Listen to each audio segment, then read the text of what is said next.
Okay, I think I've got everything set correctly. I'm always so wary about streaming to multiple things. Let's see. Right. Man, everything always takes so much longer than I think, and I was not as prepared for starting this as I should have been. But here I am. Here we go.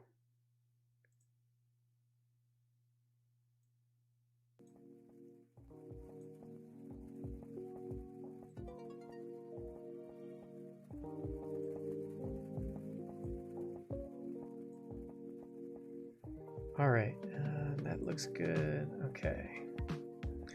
Just says ready to display messages. Let's open up. Or wait, did I install that chat thingy? I think I did. Or maybe I just downloaded it.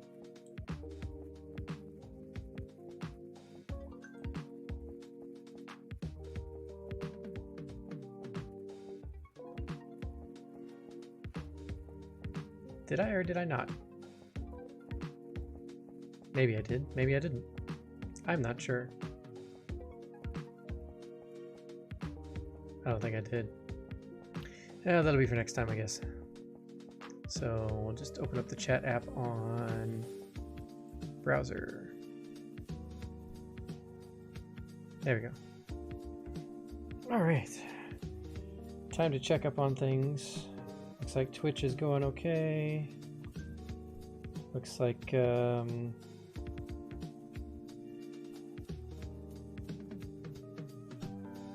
okay, cool. Yeah, looks like it's on Facebook. So that's good. All right.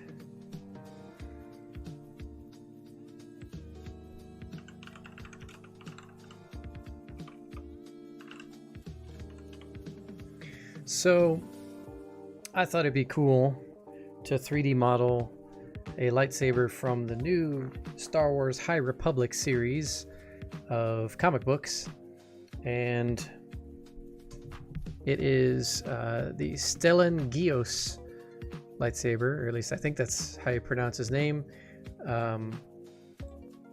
Since it's in a comic book, it's kind of hard to know if you're pronouncing it appropriately, but you know.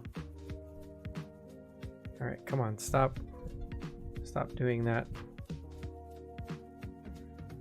My microphone likes to just slowly crawl toward me because I guess my desk is not perfectly level. So yeah, so back whenever I got the lightsaber book,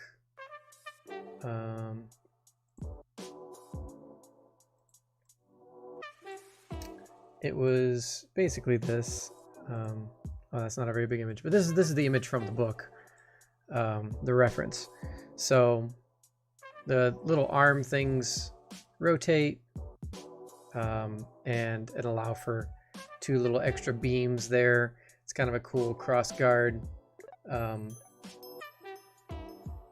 thing, and there's also a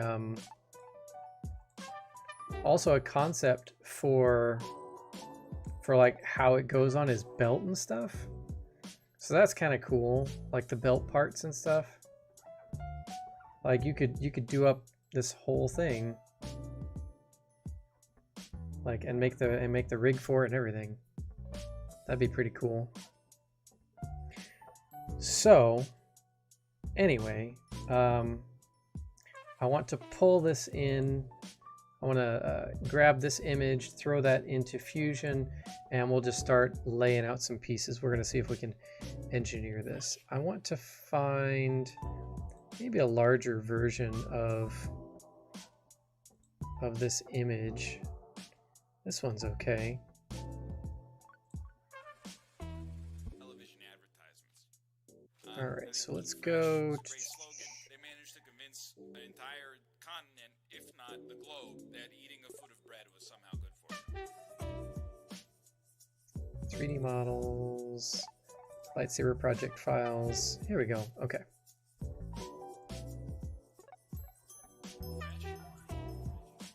All right. So I'm just going to grab a file I threw in here. We'll go this way.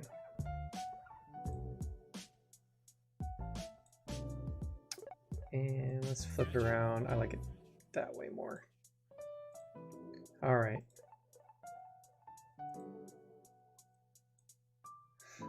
All right, so now to calibrate it. According to the references, it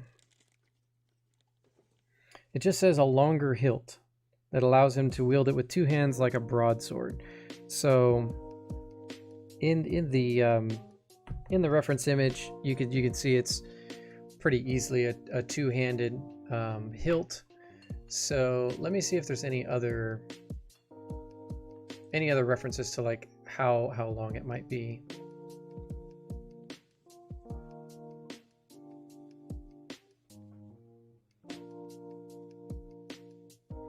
Looks like this design,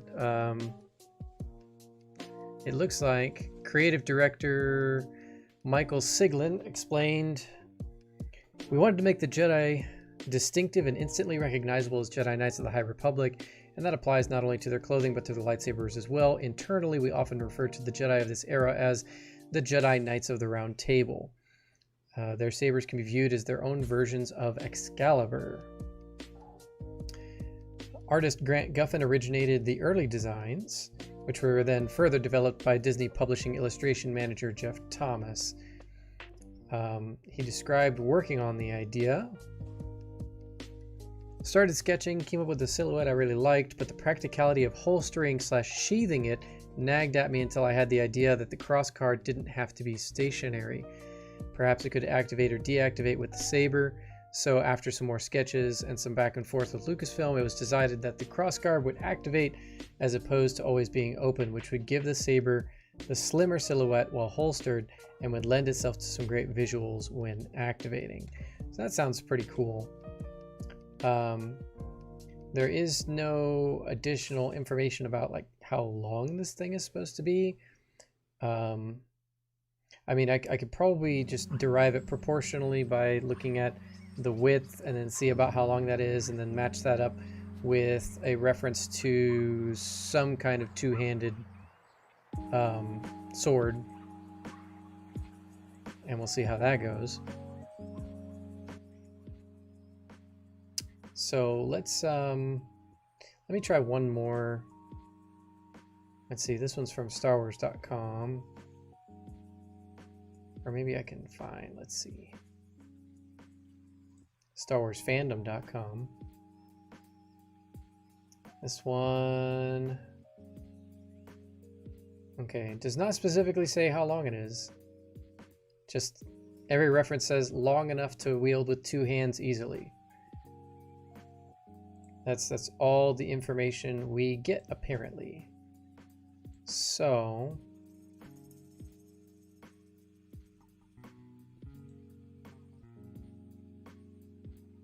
looks like there's, oh, of course, I had to go and find somebody on Etsy that already did this. Makes it open and closed. Looks like it's oh, they're selling the physical 3D print of it, like as a DIY kit. Also looks like it's a solid prop, not able to have anything installed into it, just as a more of a display piece. So, well, hello bees, hello Rogar, hello there.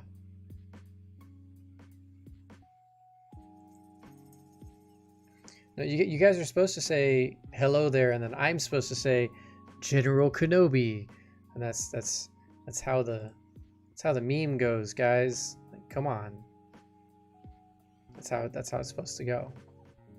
All right. You know what? I'm gonna look at how big this guy made his for his 3D print. Let's see if he makes note of it. Received lightsaber in 5 pieces. Printed out a PLA. There is 0 sense of scale in his pictures. And it's not his 3D file. Okay, he's just doing the printing.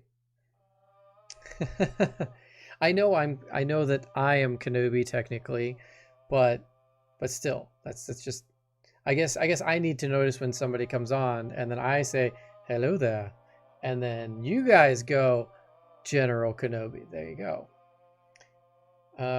So there is 0 reference to how long this thing is, even in this Etsy listing I found.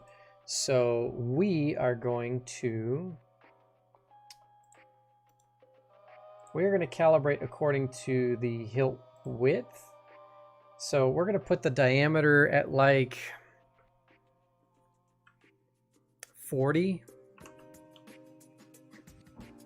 and see what that comes out to. A lot of the other lightsaber grips were like somewhere around like 36 millimeters in diameter, but I pushed mine up to 40 just to have that extra room for electronics and stuff. So, oh man, wow. So at 40 wide, that makes it 400 long. That is, oh man, that is super long.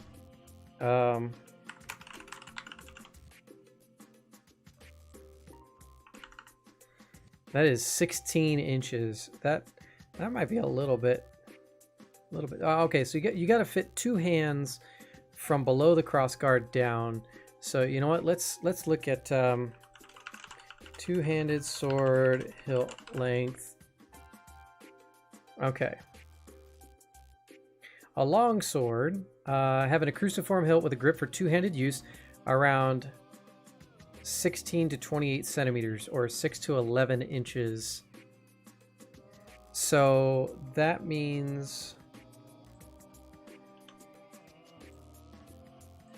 from here to just under the cross, when that's open, so like basically from there to there, needs to be around 28 centimeters. We're at 277. So actually that's pretty right on. It just means that because technically if this was a long sword, you know, the crossguard would not be part of the handle, and then this would technically be part of the blade area on a traditional sword. So that makes me feel like we're pretty close on that. I could shorten it up a little bit.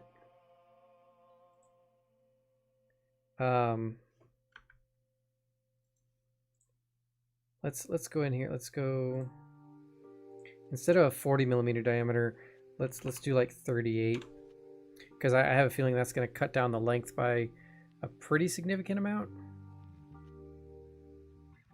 I need to keep my chat open. Fusion 360 can do relative dimensions. If you ever don't know scale and you might want to go back later to change, you can do it that way and it'll be easier to edit. Oh, yeah, that's fair.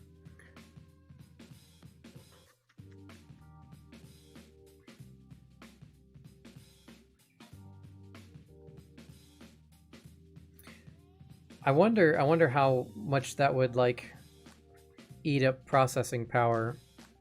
Because I already, you know, skirt the I kind of ride the edge on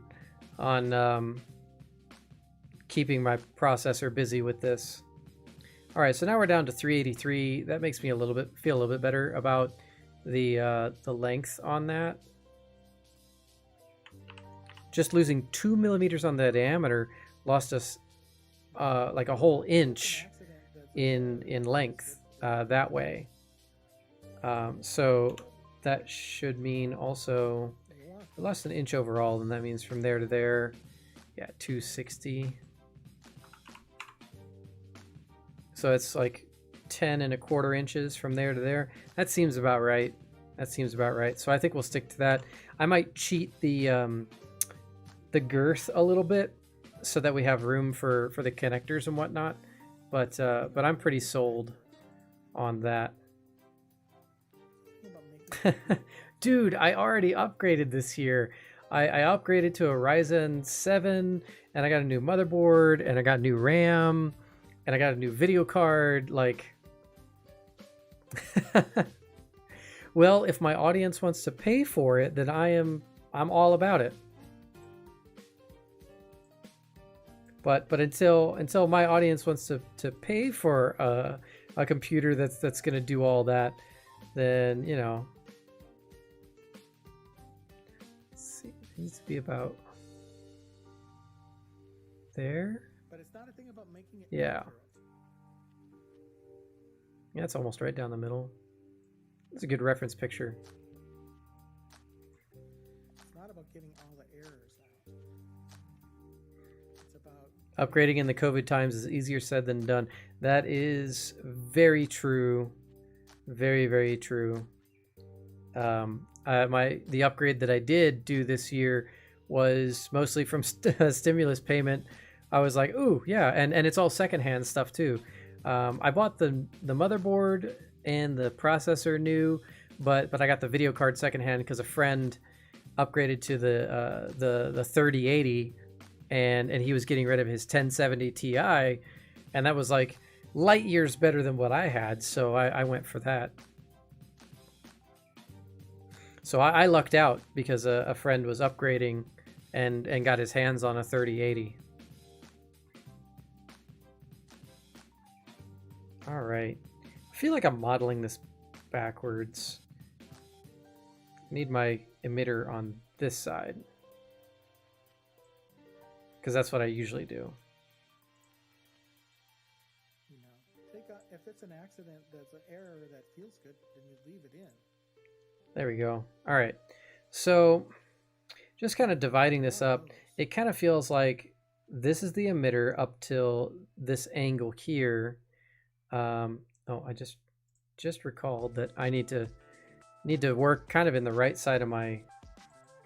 Hang on, I'll just reduce my window size so that I don't accidentally work outside of the viewable area. There we go. So I think this is the emitter. The part with the arm guards, probably down to where it goes dark gray. I'm going to say that's the whole switch area.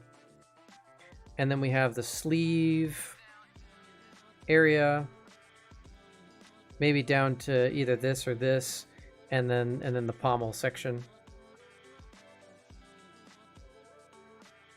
Oh wow, that's crazy. Good thing I run with AMD. Ryzen is not too bad to get a hold of. Welcome back, Rogar. Glad to have you. All right, I'm just gonna start with I'm gonna start with the sleeve. That looks really easy. Like starting with things that are easy, and then working our way up.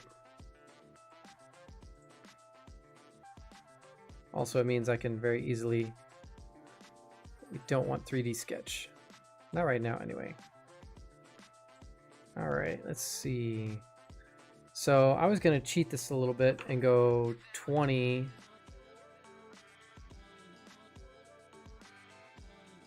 And then, yeah, that looks fine. Or I guess I could go like 19.5, just so it's like 39 millimeters around. So it's a little bit slimmer, but not by much.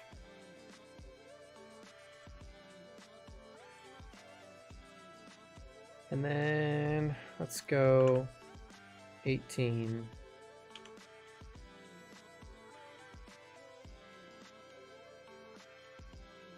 Yeah. Yeah, I agree. It's like when I was looking at the benchmarks and stuff for a Ryzen 7 versus like what the equivalent in Intel would be, yeah, it didn't really make much of a difference. There is a difference in price for sure, but not very much difference in performance anymore. AMD was more within my budget range. I could have gone Ryzen 9, but I decided to save a couple $100 and go Ryzen 7. I kind of want to stop here with the sleeve. I kind of want this, like this whole angled piece and that. This all feels like one piece, like for the pommel.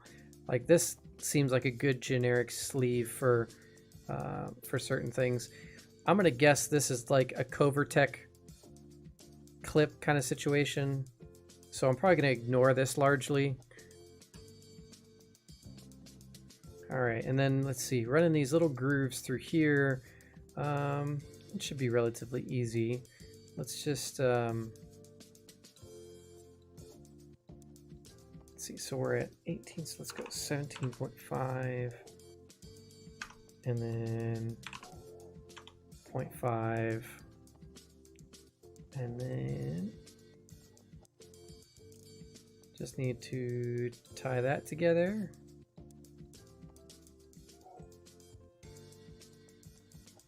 Grab that stuff.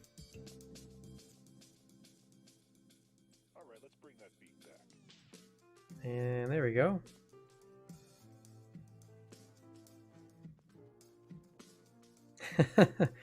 Quantum computing would be really advantageous, wouldn't it?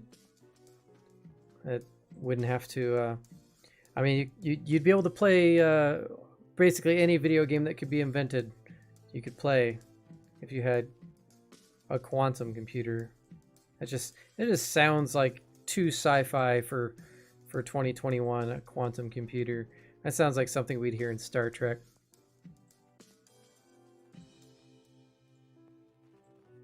There we go. Sweet. And you know what? Let's see. Let's just jump. Let's just jump to the switch section. It kind of looks like this is just a basic cylinder, and then these are just sort of like tacked on. Doesn't look like it has any complicated shape there. We've got a hard edge right here. So this has got to be just a regular cylinder all the way down. So, man, I think I oriented my canvas weird. Usually I'm better about that. Okay. So, let's go.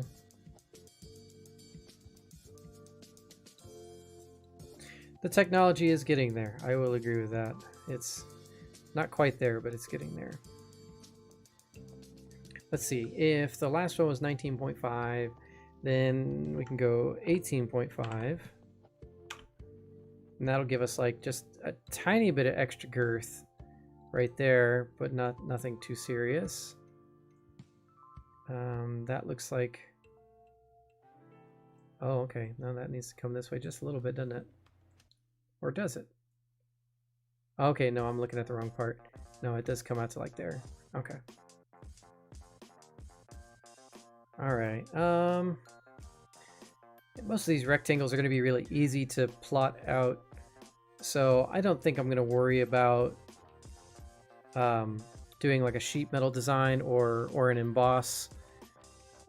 So I'm going to model this out like I would for... All right, so this is going to be... Yeah, this is going to be like 1 millimeter wide. And want to go to 18.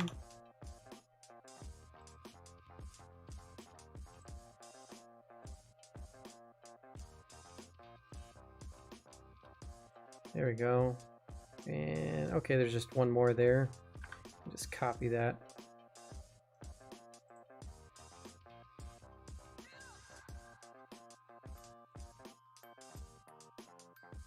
$15. 15.5. That looks good. Okay. All that stuff is coming later, so that pretty much plots that out. Trying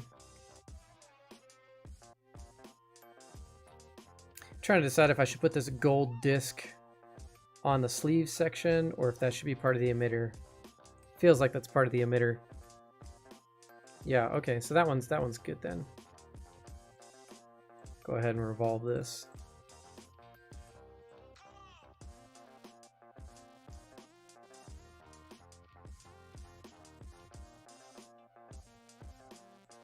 There we go. Am I in the right camera mode? Ah, there we go. I was wondering why that was looking kind of weird. I was in perspective instead of orthographic. Alright, so now we can make a tangent plane right there so we can sketch right on top of it. Because I want to go...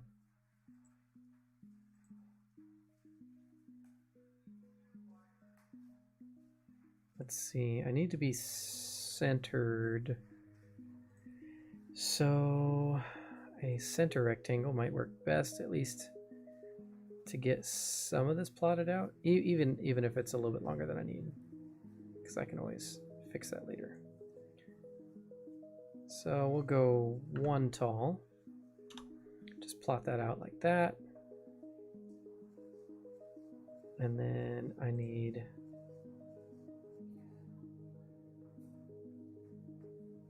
this edge.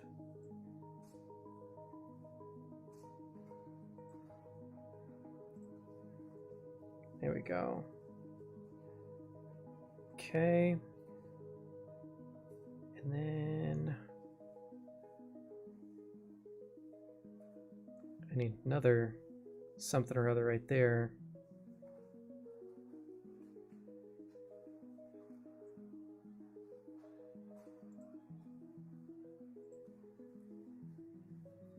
I want it centered though.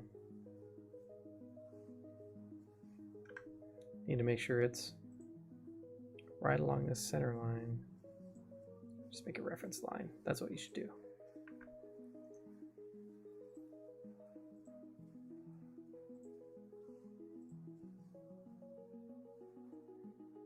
So then I can just make 2 rectangles and just go from there. I'll just go, I think we'll go like halfway through this button-ish.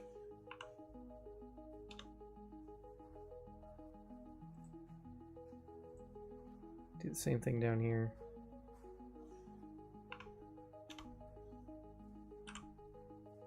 Trim that out.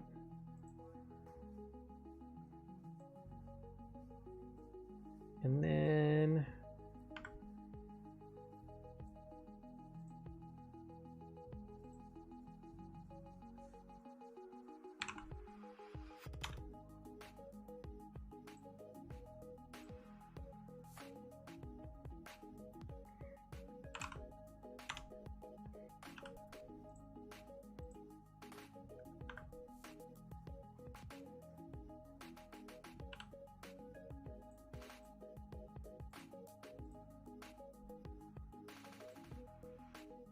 there we go. Let's get rid of all this extraneous stuff. Don't need any of that.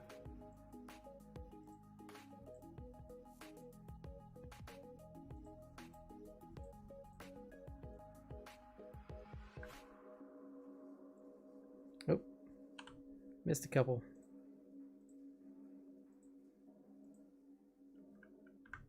There we go. Good stuff.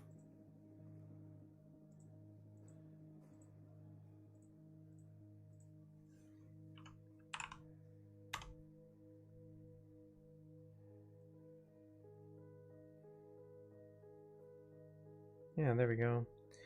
I guess what'll be interesting is what the back side of this looks like. If it should be mirrored, or if the back looks different. And that I'm not 100% sure of. I don't think I saw any references for the back side of it.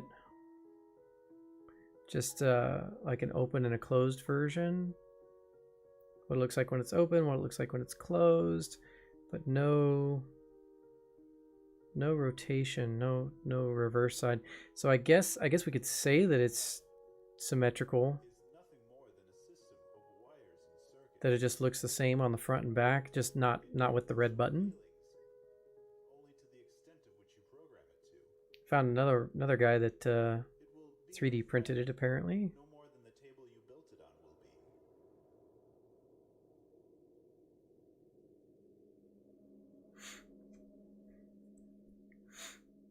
Yeah, I guess we'll just make it symmetrical, which means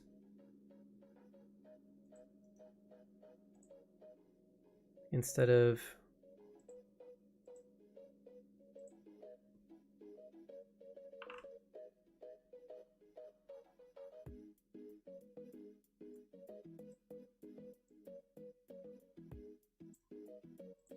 there we go. That way I can mirror it afterward. All right. It kind of looks like these guys are maybe on the 45. We'll try 45 degrees first.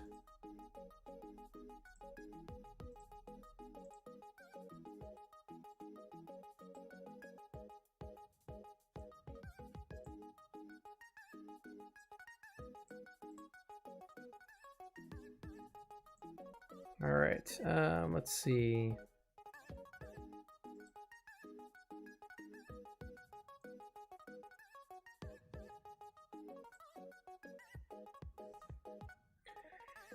Yeah, let's go 2 by 20. Okay, it's probably okay. So maybe 3.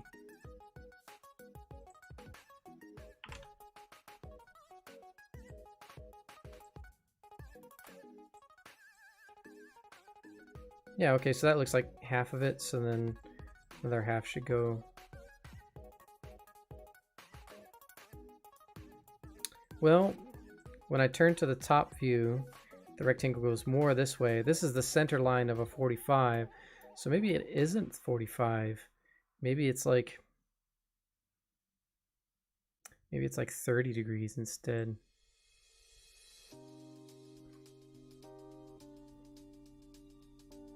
Maybe that'll get us like in the middle. Let's see if it'll let me edit this. Edit feature. Yeah, cool. Go back to 30 degrees. That should move the sketch too. Okay, so that's the midline of the sketch area. So that's also not right. it's like halfway between there. So between 30 and 45, so like 36 degrees. Try that.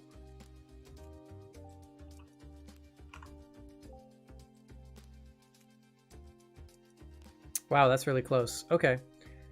I'm not sure why it's 36 degrees, but let's go with it. Let's see what happens.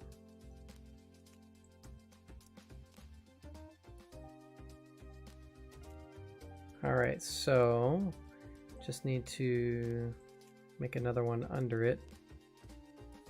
That is also 3 by 20. Trim out the middle, or at least change it to construction. And then just need to grab the very edge of this guy, or maybe it'll do it if it's overlapping. I seem to remember in my head, like if I try to overlap it over an edge, that it just doesn't like doing that.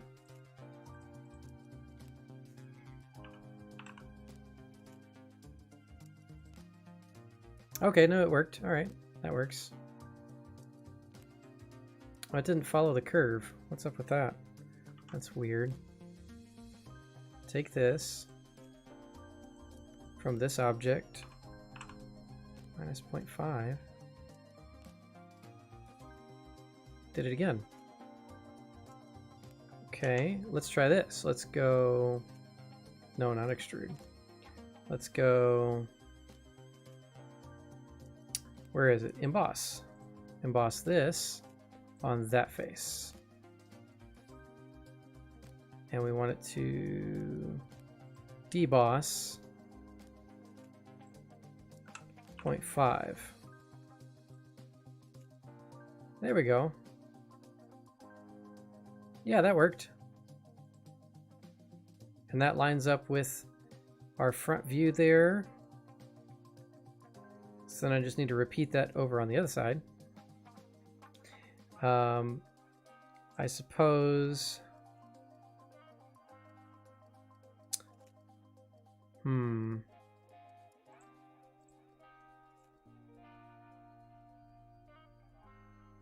I wonder if it would get mad at me if I...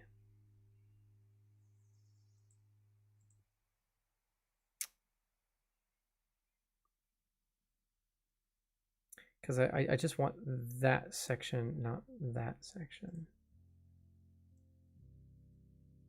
But I can't do that because if I make it, because it's modeling from that direction. There's got to be a way to do it, right?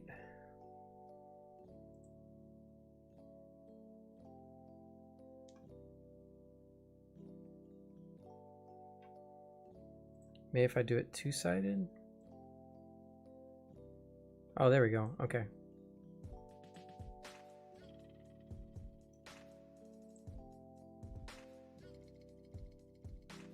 Oh, okay. Yeah, we'll need to get rid of that. And then we can mirror this way first. Oh, I shouldn't have joined.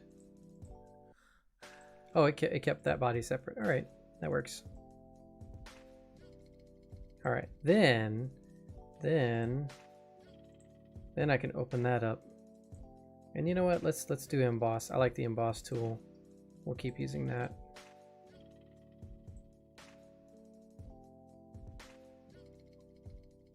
Oh, it's got a weird face there.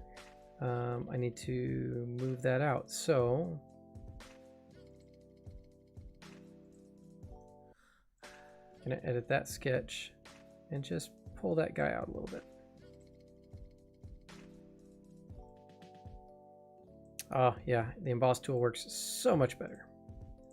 So much better than projecting to a surface, that's for sure. All right, so I might as well make whatever this thing is. Although that looks like it sits on top between the two pieces, doesn't it? So, oh man, yeah, I didn't even think about that when I was thinking about the separation between the emitter and the switch section. That's kind of like, this looks like one piece, though I could make a seam there. Yeah, it could just be a seam.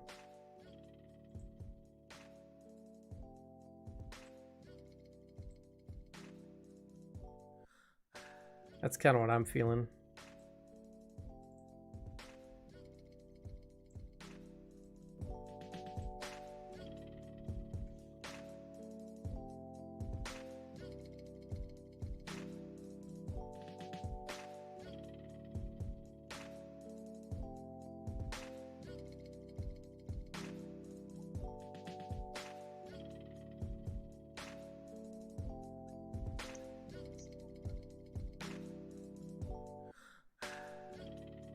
All right, come on. There we go. Just wanted to pull this up, see where I was. There we go. All right. So maybe what I could do is, after I get all these plotted out, then I'll model this diamond thing and then just split it for where the two pieces separate. Or this diamond shape could be part of the switch, and it just fits into the emitter shape, like where they come together.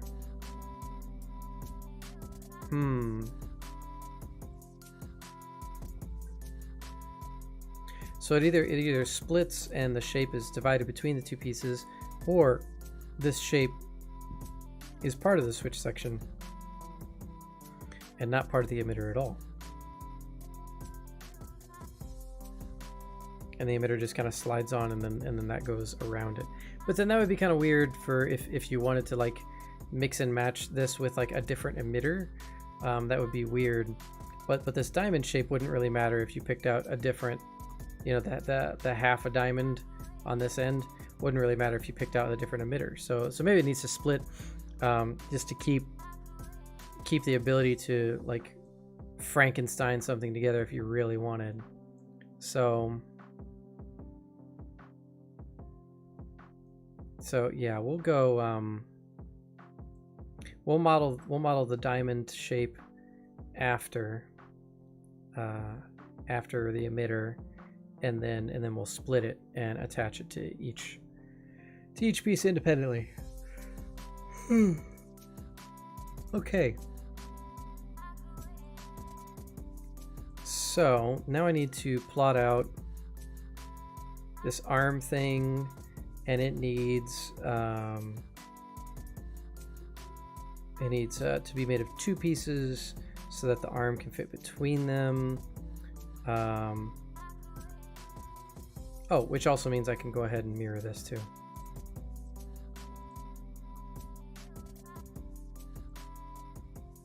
Like that.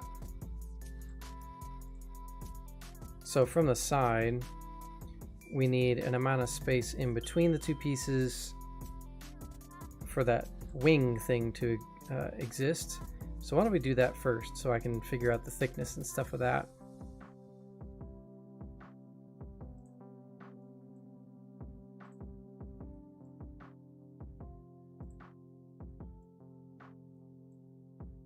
Alright, this is going to be some fancy spline work. Not really that fancy, but spline work nonetheless.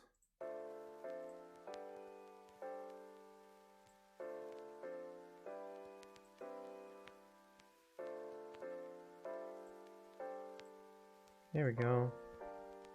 Does it look different when it's open?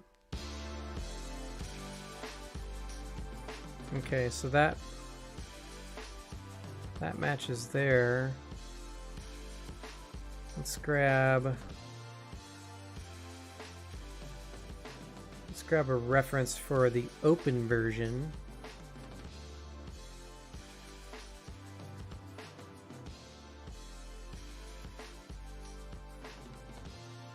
Or actually, what? I've got the book right here. I can just open it to Stellan Gios and just look at it.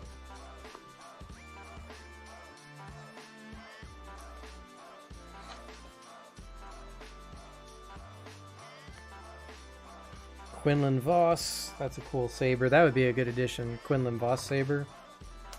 And Sypha Diaz, that one's kind of cool. Yeah, there it is, Stellan Gios.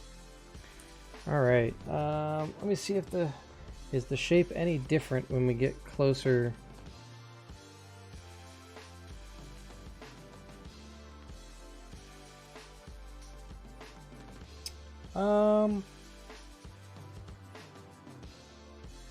So when it's open, it's got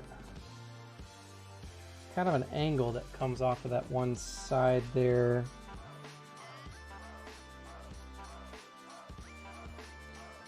Alright, so actually what I should probably do, let's finish this sketch for the moment. I want to bring in another reference image and put it on top so that I know that I've got the right shape for this. I need an open reference.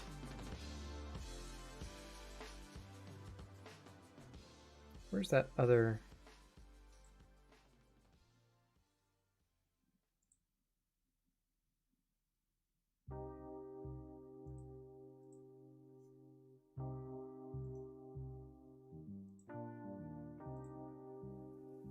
I'm not even sure if this is going to work, but because that image looks really, really small.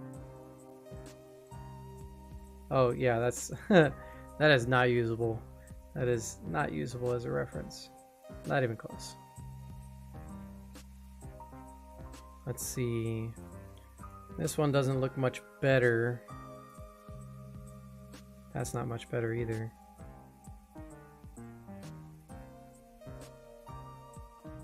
Yeah, this is okay. Let's try it. Alright, I want to insert a new canvas.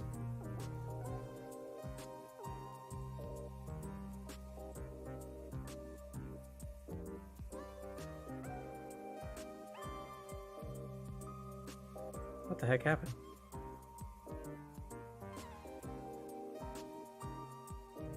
Where is it?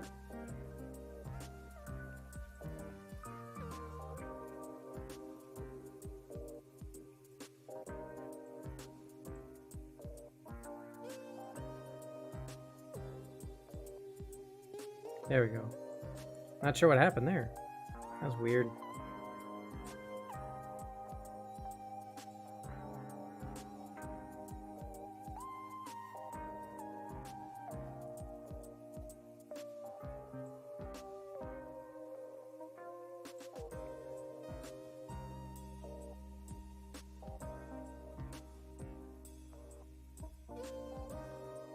It's almost right.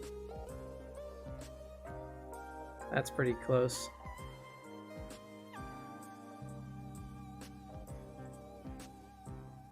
So yeah, so you can see this, it's got this little angle that just happens like right there.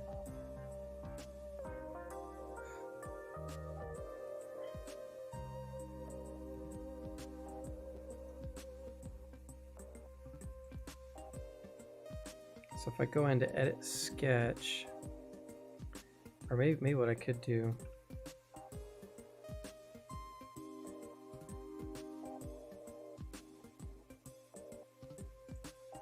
maybe go this way with it and like kind of match it up.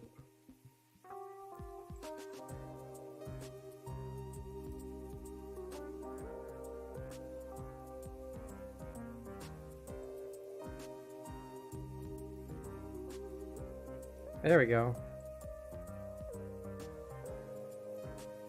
I just need something close so I know like kind of where things need to go. Oh, that's even closer. Cool.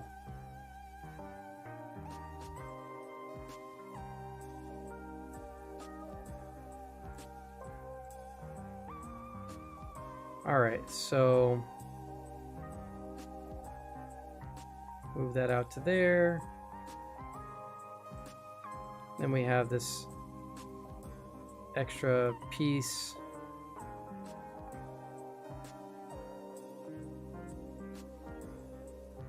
I'm really not sure like how this is gonna, because if it pivots like right there, then this extra bit is gonna run right into that. I guess I'll have to like cut a groove in there or something so that it misses or something. I'll figure it out. I'll figure it out.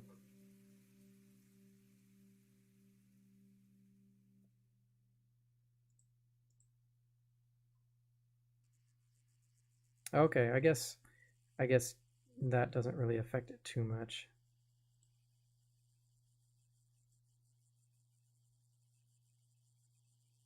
Cheesecake and sabers. It is a good night if you have cheesecake and sabers. I will agree with that. All right. Guess I'll pull this up a little bit. Maybe pull that back.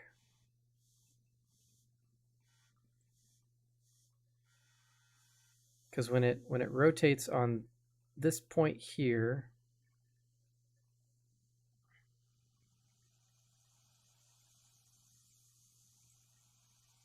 unless this goes over farther, that shouldn't, because it looks like it's about to like run into it, right? Like that's as far as it should go. I mean, because yeah, that's this lines up to there, so that spins around that way. Oh wait, that's not even...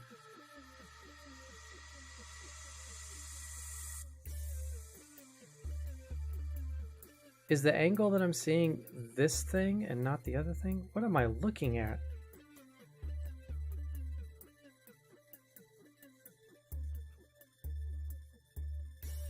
No, it's like some kind of extra little angle. I can see it in this 3D print as well.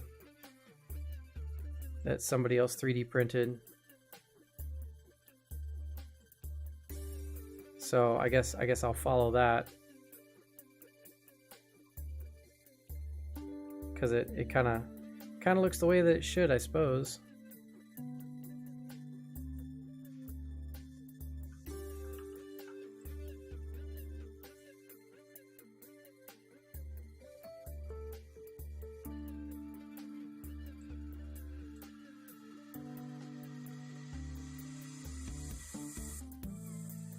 There we go. We're just going to tighten this up a little bit.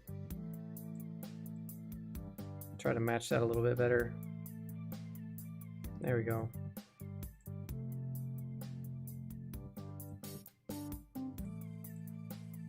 All right, so I'm thinking that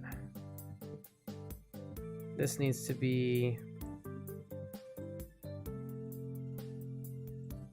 like at least 1/8 of an inch thick. Like, so if it's like 4 millimeters thick,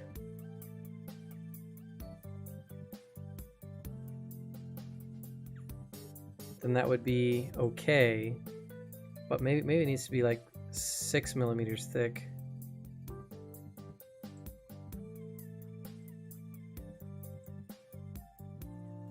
So it's like, yeah, like 1/4 inch. That seems like, because it's got these little nozzles that are supposed to like fit in it, right?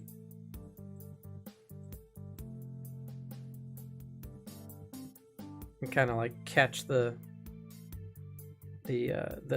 cross beam thing. So seems like it should be a little bit thicker. Then, oh, you know what I didn't do? Didn't make the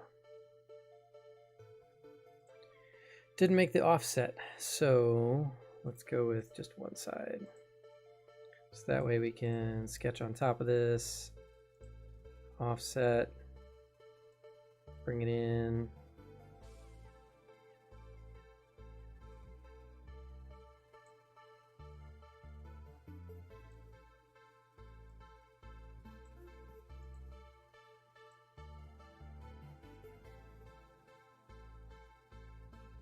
Maybe 2 millimeters.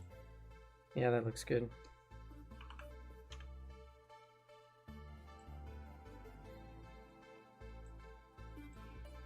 And grab this.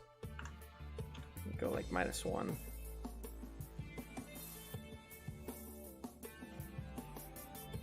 There we go.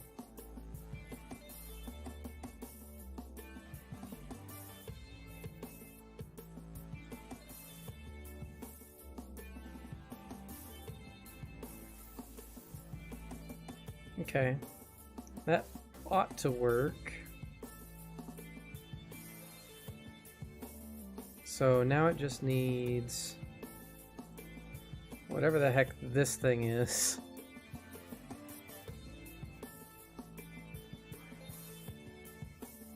Because it's at such a specific angle, seems like revolve is going to be our preferred tool for this part.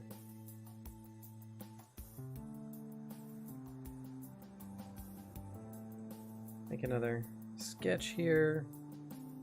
Just going to be kind of out in the middle of whatever. Trying to make this make sense.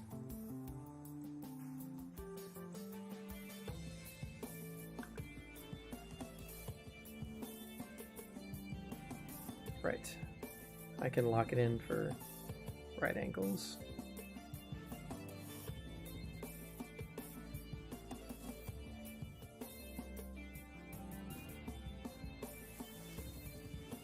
Come on. Why don't you latch onto that? Oh, I guess that's okay. We can just make it longer than we need. And just go this way. Keep that at 90. Come on.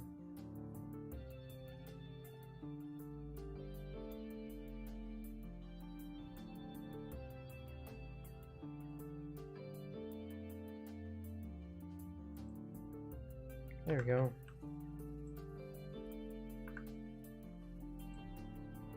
So that looks kind of like it. This probably needs to be a little bit shorter. Yeah, we'll try it. Hey, what the heck? Revolve around that axis. New body. Okay, yeah, that is way bigger than it's supposed to be.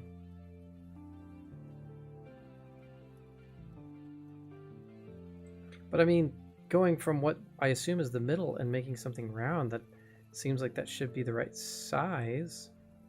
But that makes that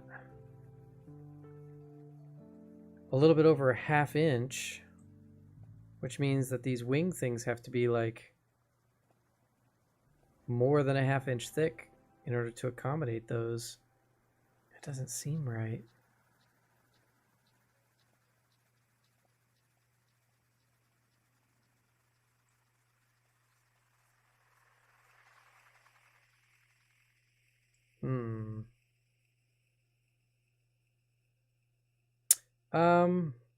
No, I don't think the rain's hit here yet. I know it's coming, but it ain't here yet. Man. Okay, something is weird here.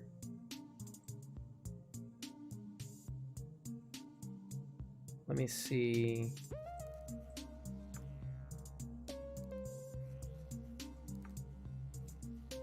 Don't really get a good sense of the piece on that.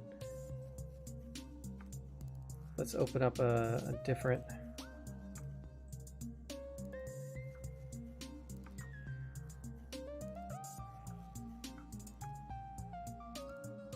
Yeah, don't get a really good sense of the size on that either, honestly. So I guess this is one of those situations where I'm just gonna have to like kind of cheat it a little bit.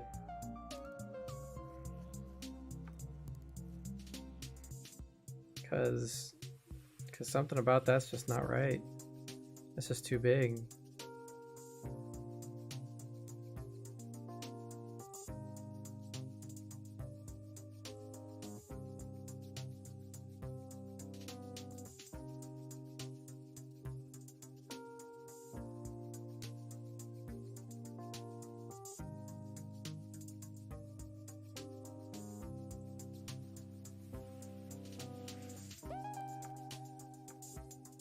It's a little bit better.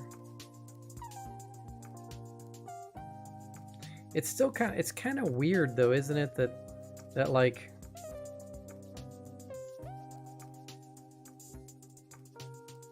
this goes over it, you know? Like it feels like this part is supposed to be taller than that entirely. Like it doesn't go through it, it goes over it. Let's see where we're at now. This puts us at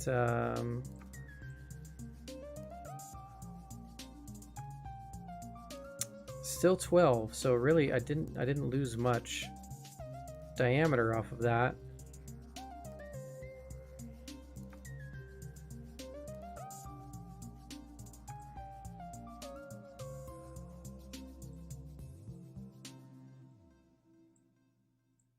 This is what happens when artists design things that are not physically possible. Okay.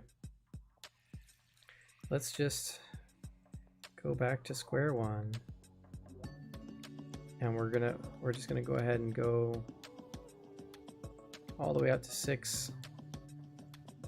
Make these things friggin' huge.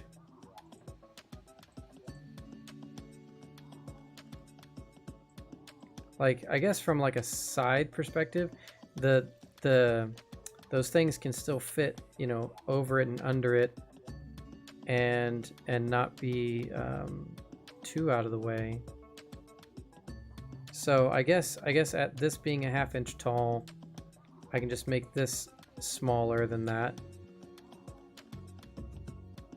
You can just do that with a press pull. That's kind of crap. I want to do that again.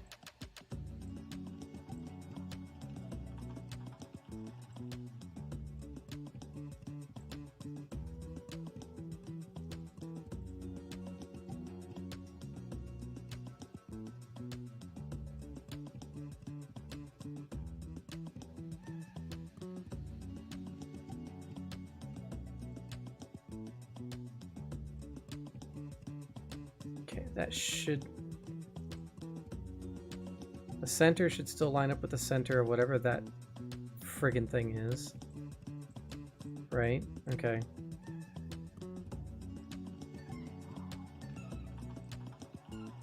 So then it just needs space to exist inside of that.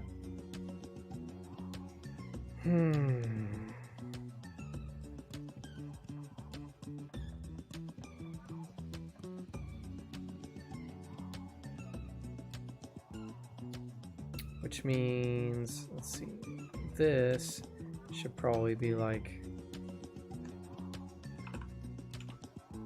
shallower.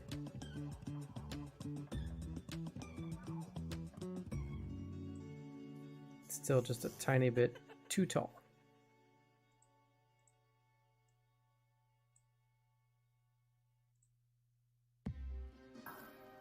That works ish.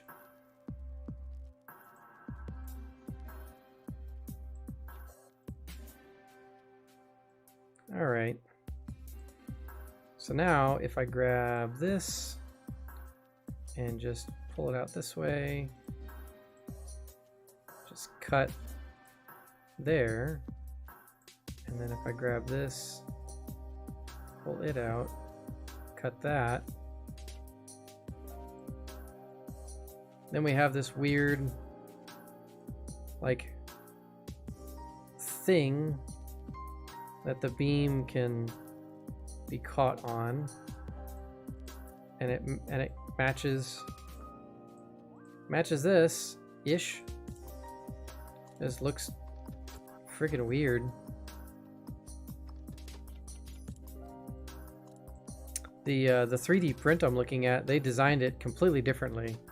They like made it jut out a lot farther. So instead of like cutting in, they made it jut out farther, and it looks like they have it at a different angle than what this shows. So that kind of makes me worried that doesn't work the way that it sits. So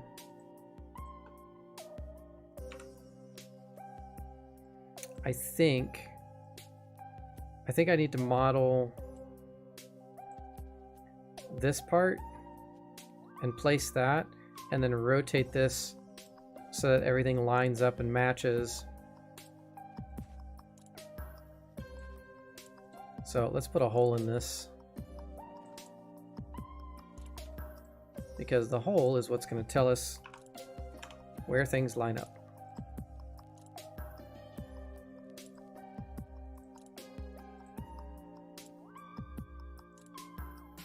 There we go. Because it needs to pivot on that. Or actually, I guess I don't have to model the other part. I can just move this and just set my pivot to the center of this.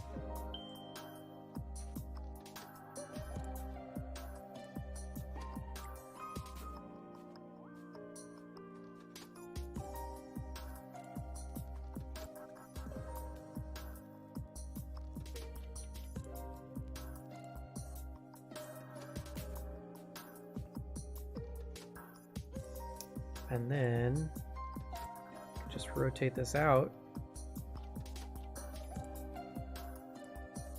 until it looks like what it's supposed to. Because it's got, let's see, because the, where am I? This goes there.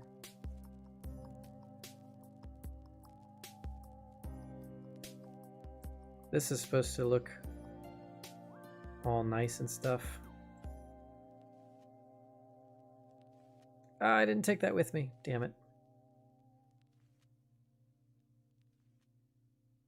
So that's like almost.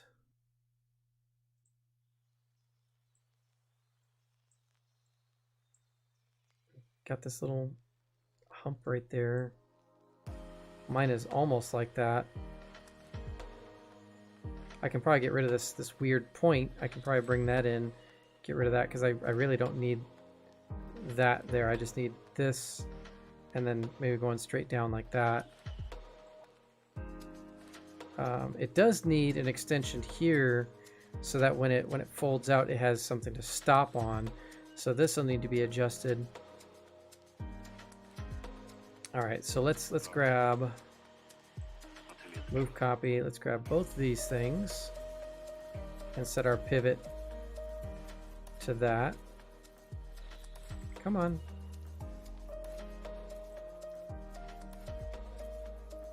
There we go. And what were we at? 75?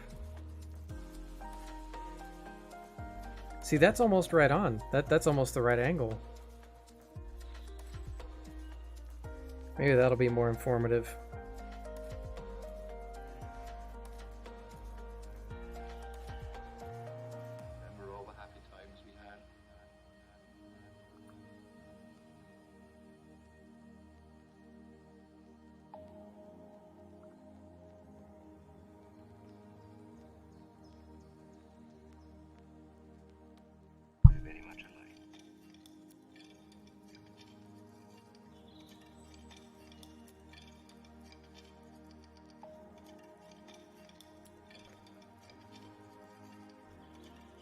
Maybe if I go back a little bit.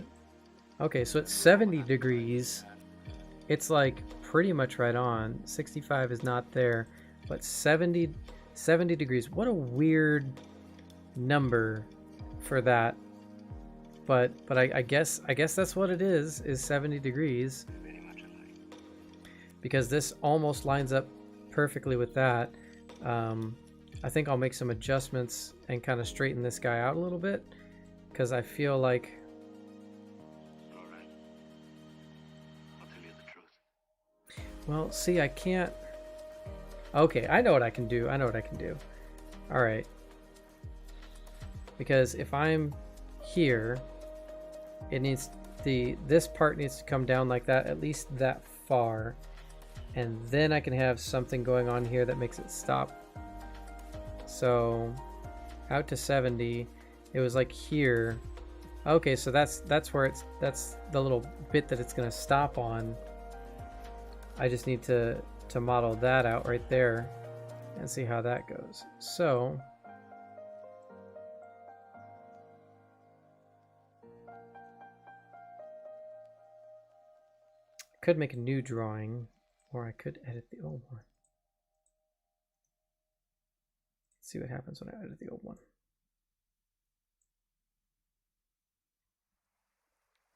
Yeah, that's kind of what I'm working on now. Is basically when it folds out, it like part of it will just stop from going any farther, or at least I think that's how it's going to work.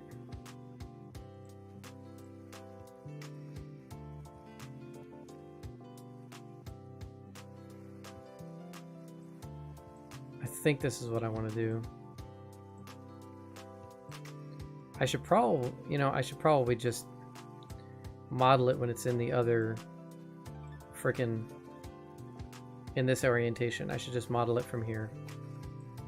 I can just go from the top here. So we can just take a line, attach to there, from there to like there, right? And then I'll just make a quick spline.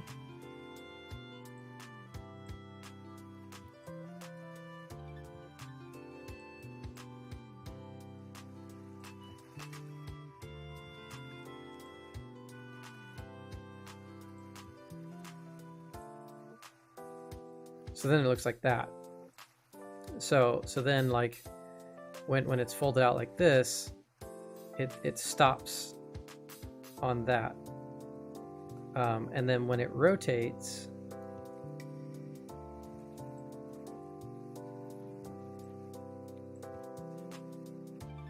make sure I grab both those parts.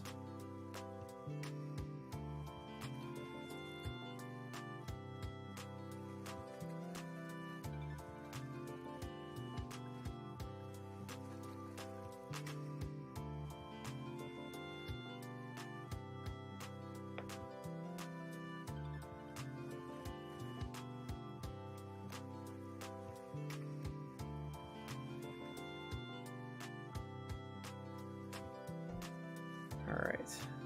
Come on. There we go. No, set the pivot there. Stay right there. I don't know why it's being so disagreeable with where I want the pivot to go.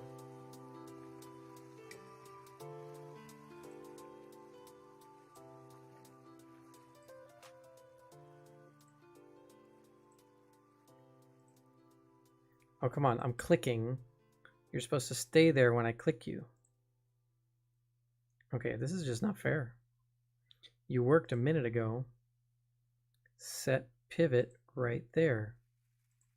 Right there. Oh my gosh. Move this. Okay, hang on. Move this and this? No. Okay. Move. This and there. Now I don't even have to move the pivot point. Okay, so when this rotates down, this little point is digging in. So I've got to cut part of that off, or at least round it out. Maybe if I just fillet it, it'll do what I'm wanting. That would mean that we have, with this brain, a tiny thing, a septillion times smaller than the tiny planet it lives on. All right, now let's try. I want to move this thing and this thing.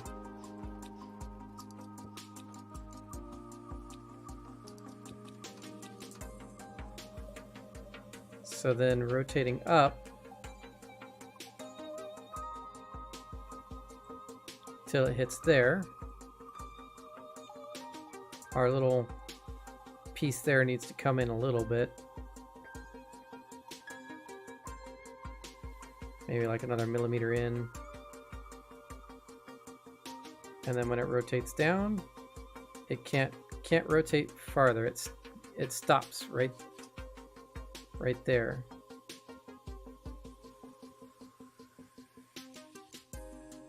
I think I need to. I can move it a little bit. Okay. So this needs to come in.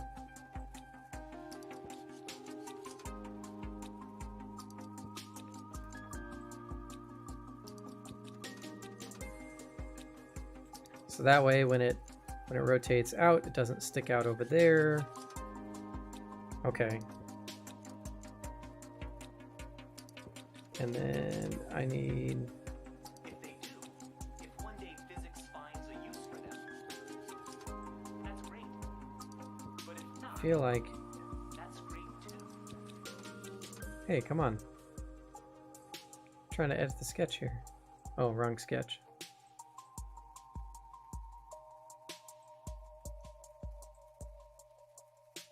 I want this.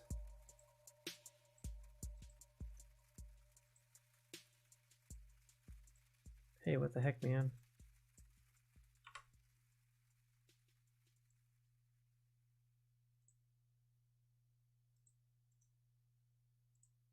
Grabbing the wrong friggin' things. Okay, we're just gonna pull this out a little bit.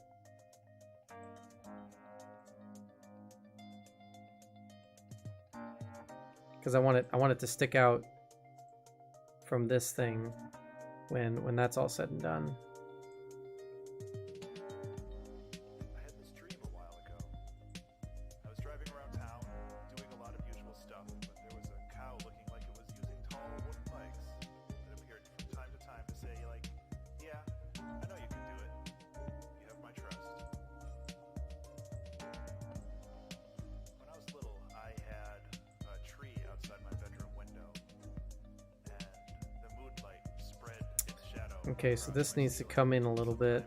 When I woke up in my groggy state, it looked like spider web. Because it's supposed to look like one continuous curve when it's opened, and the pivot point that I have and stuff is just, it's not quite right. What was it, sketch 5? So I'm gonna cheat. I'm just gonna bring this in a little bit. Let's see how that looks. That's pretty close. I think from here I can kind of like cheat the look of it.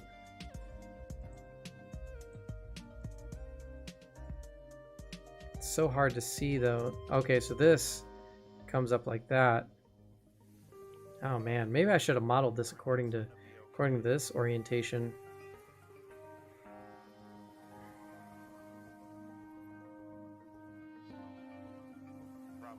You know what I could probably do? Maybe I can get it to rotate this sketch, or this canvas. Maybe I can get that canvas to rotate. Let's try it.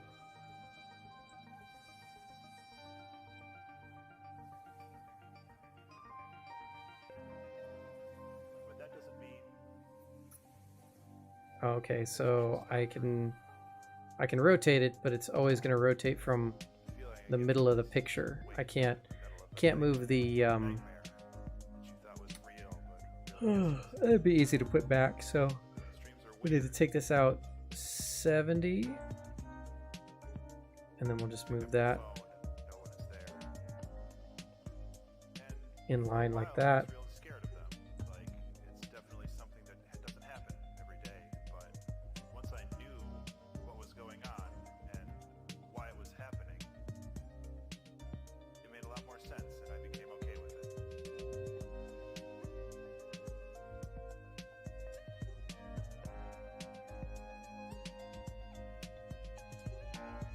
Okay.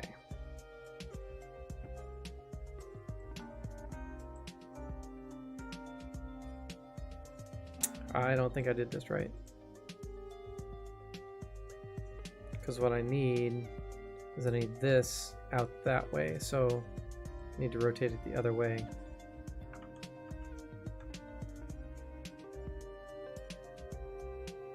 Turn that on.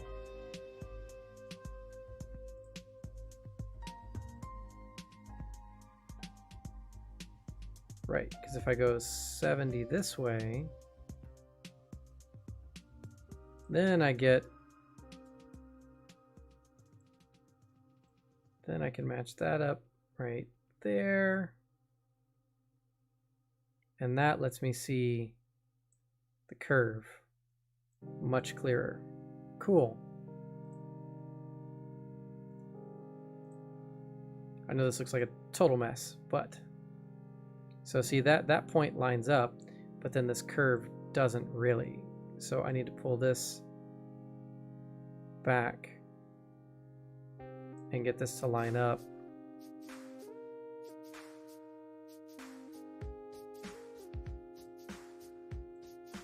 Like that. Because I want those two to match as closely as possible.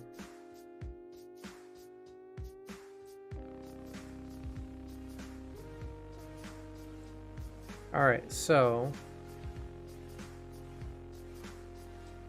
now if I take this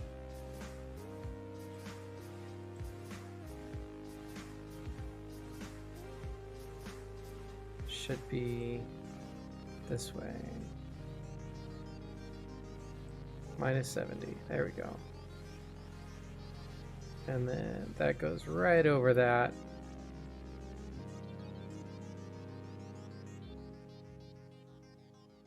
Yeah, there we go. Now those curves line up way better. That works way better.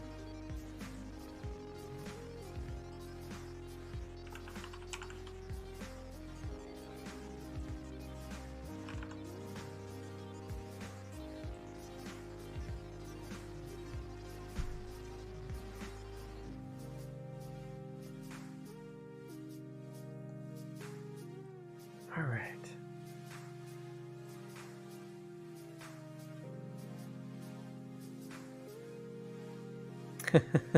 Pivot. Won't they be too loose though? Not if we put in some magnets like we did with the Western lightsaber. If there's a couple of alignment magnets, then when it rotates into a certain position, the magnets line up, it'll lock in place, and that way it's not just, yeah, floppy and loose. Which, yeah, that brings up an excellent point. Like this dude that 3D printed his, is it just locked in place there, or does it rotate? And if it does, how does it lock in position? Like, good questions. So I think a physical lock is good for the open, but then for the closed, I think maybe some magnets would work. All right, I want to move my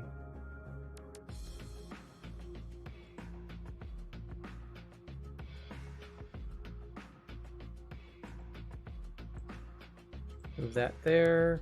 I want to get this lined up so that it so it's straight.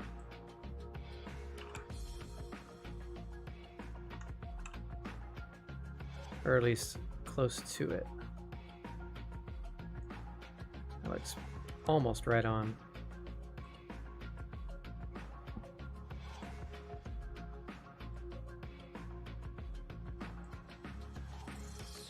All right. So in this view, it doesn't look like it sticks out at all. In the open view as well, it's pretty much the same. It's just this little shape there. So it feels like it should be cut out, like a groove that's following up to that. I mean, we could even like,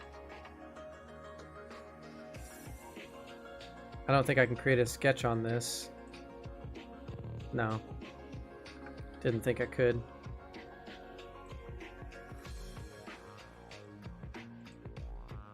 But I either cut this straight out like I did before, or well, let's see what that looks like again.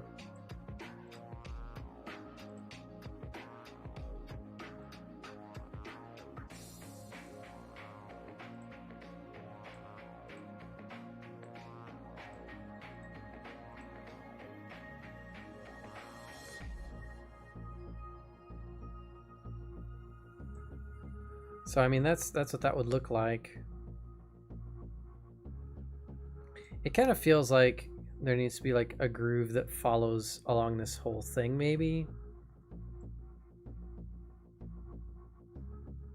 I mean, you can't see that in any of the official like pictures or anything because it's like just straight on. But I feel like something needs to happen right along this here.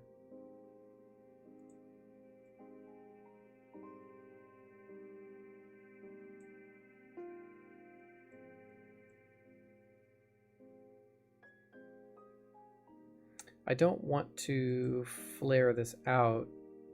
Look, you and me on the Charles River. And if I go just top, Just happier. I've never felt that before. And when this is open, this goes to this. This one is smaller than that. I think part of it is that these were designed to be the same size as this, and that just doesn't really work physically. Which is weird because these are supposed to be 3D models. Like, unless they just made this ridiculously huge or something.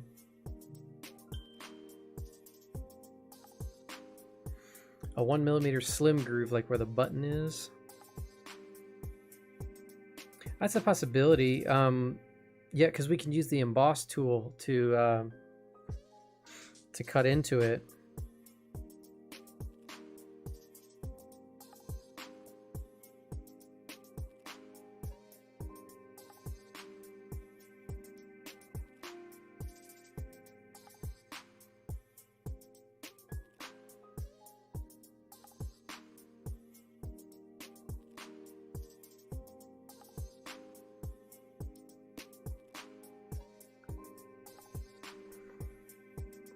So I guess it's okay that this is smaller than that, as long as like the centers line up, because that's kind of the main thing. Because here's the line that's the center on that.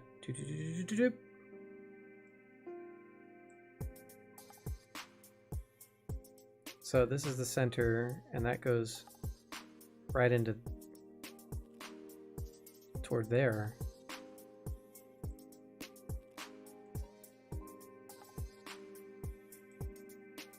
This is the center on that, which ends up like there.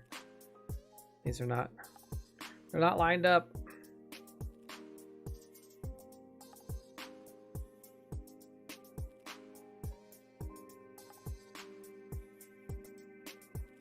Because that looks like the middle, doesn't it?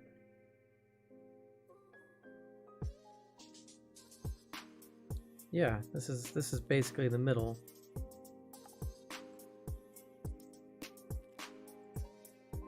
That's over there, so it's like 3mm off that way. Like, it needs to be set back even farther. That's crazy.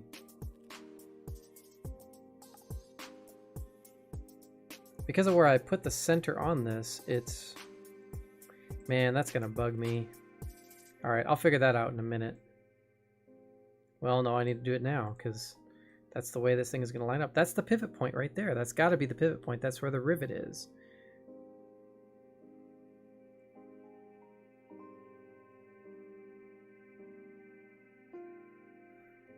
I guess I could cheat this 3mm this way, you know, up a little bit, instead of trying to mess with that more. Just move this guy up a little bit so that their centers are aligned. I mean, like, just at a glance, it looks like they should be lined up, but they're not. It's like it's just barely off. So, okay. Here, let's do this. Let's get rid of that and that for the moment. Because what I want to do is I want to make a sketch on this surface or close to it and do an emboss. So make a tangent plane. Nope, can't make a tangent plane to that.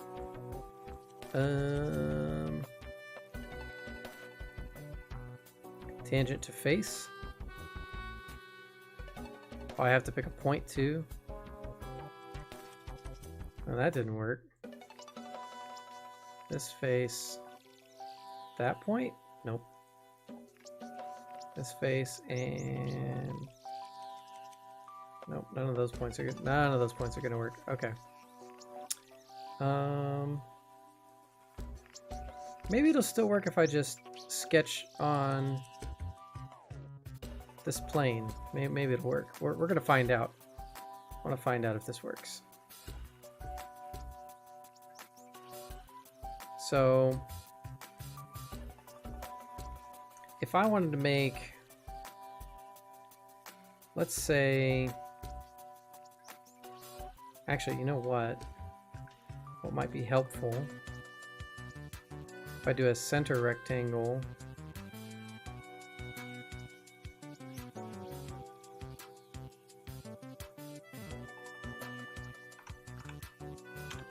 That is the same height as that. And then I can do an offset of this.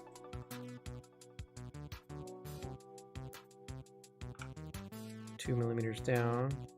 Do an offset of this 2 millimeters up. Right? And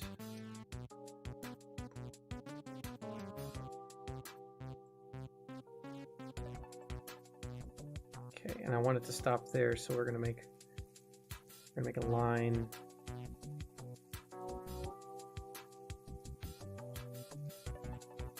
Just as an experiment. I want to see how this goes. So we're gonna grab emboss this and this, or no, not that. Emboss this into that face. Wow, it worked. Very oddly, it worked.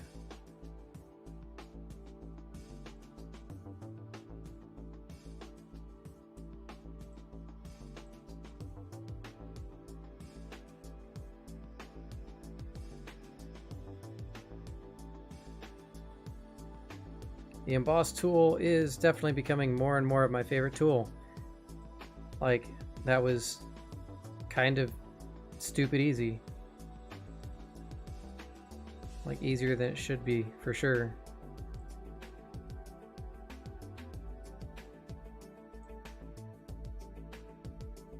So, does that cut into that at all? It does not. So why does that look weird?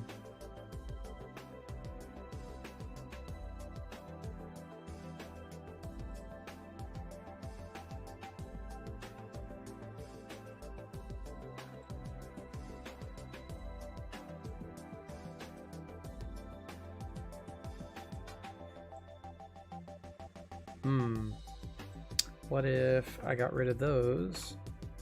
Just let that be.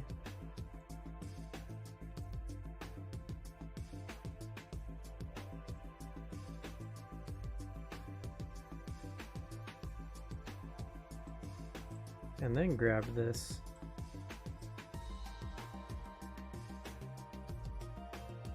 Okay, that makes more sense.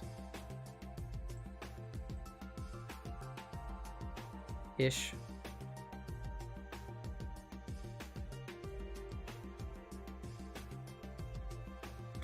I don't know though. I don't know if that's the way I should be going here.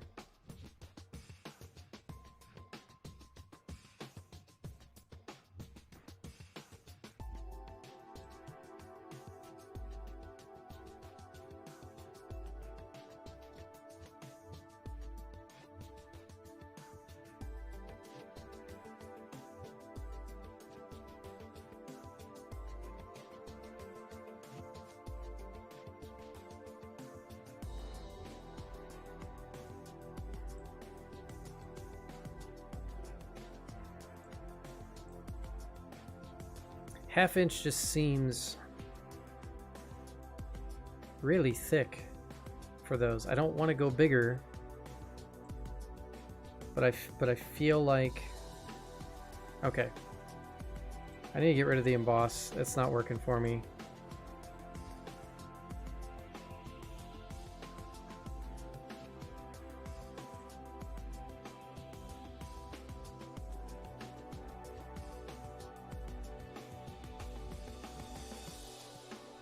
In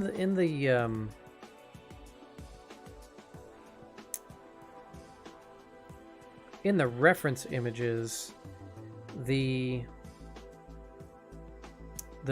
crossguard blades only come out to like here.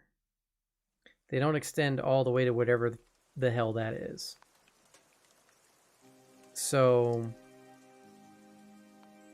though I'm not sure what that is or what its purpose is, the blades don't go all the way to that. So it could be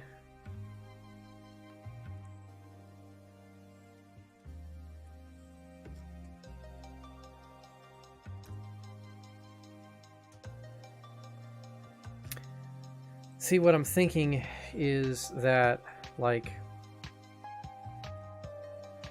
the space in between here is like a lot emptier. Like, it's two pieces that were put together.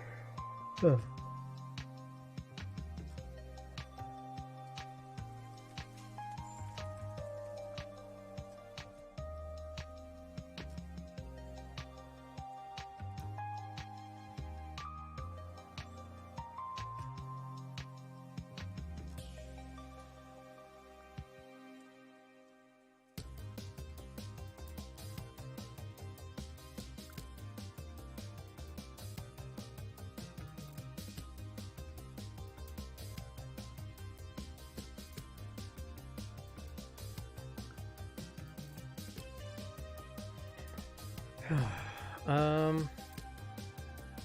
Man, this is tough. This is really tough to interpret. This is definitely going to be more than one stream to finish this guy. That's for sure. Just from a design decision standpoint. Because we only get the one view. And I'm not really satisfied with what other people have done as far as the designs on this. I just don't think it's good.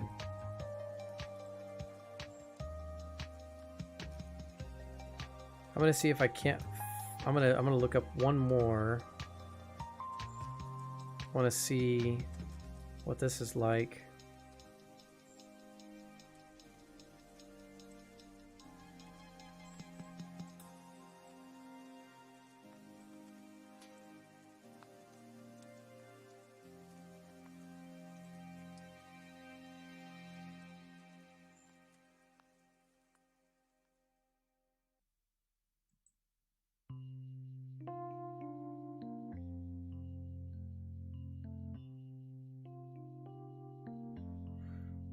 Yeah, they've got the wing things really thick on this too, but they also don't really show the important part. Okay, I guess they kind of do. So this is a 3D printed one, and it looks like they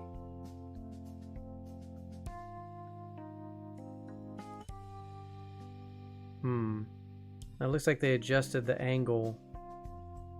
It's not quite right.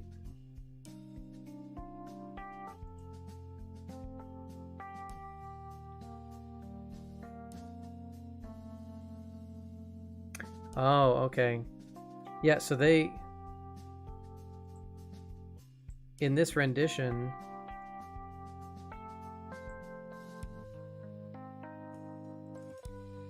hang on, let's turn this around. Okay, no, see, that looks almost right. Okay, but what they did was they just extruded it more out instead of having it cut in, so it sticks out. That's the big difference.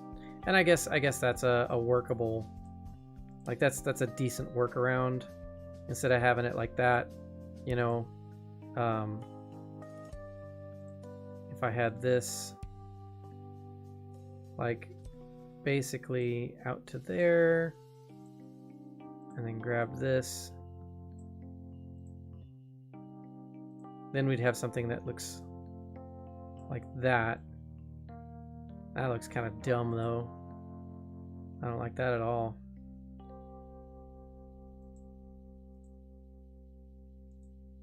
I wish they gave a sense of how big this thing is, because that would make life so much easier. Okay, so there is a bit of a groove cut into it, like right there.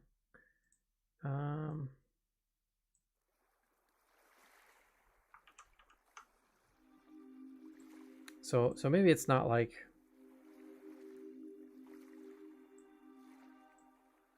a lot bigger, but just like a little bit.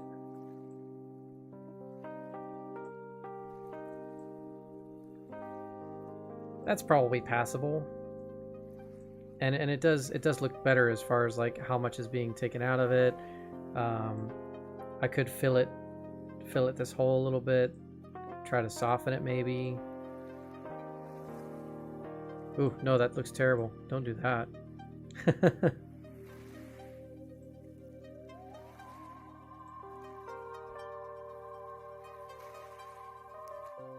All right, I guess I'm just gonna have to live with that. That's just the way it's gonna be. Oh, these are joined together now. Okay.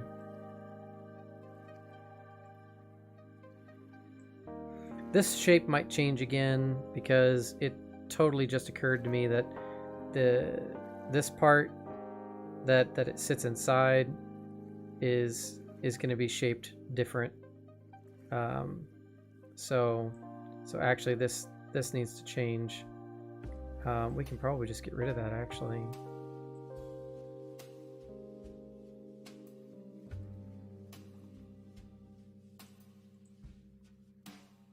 Yeah, let's just get rid of both of those.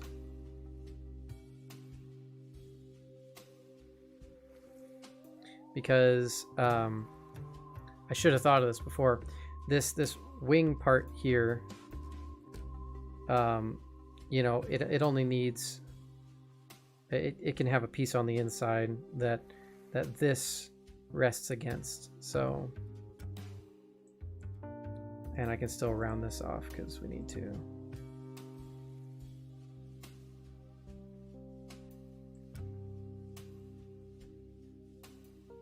Like that.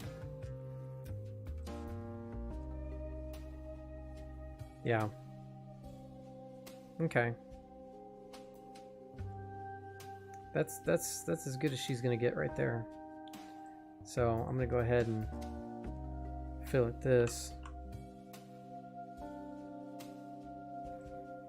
I should have done that before they were joined.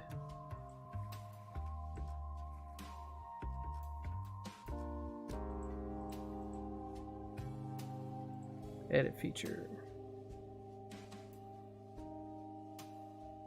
Joined, but not to this part.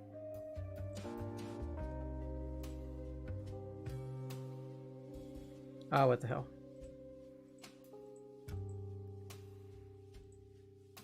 Alright, fine.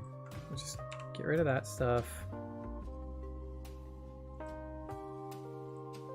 Because we need to come out to there. 1, 2 there.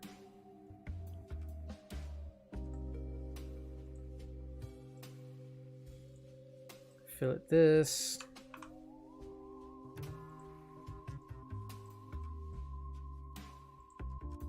And this one. And then combine them. There we go. Much better. And then we'll grab this. Make an offset.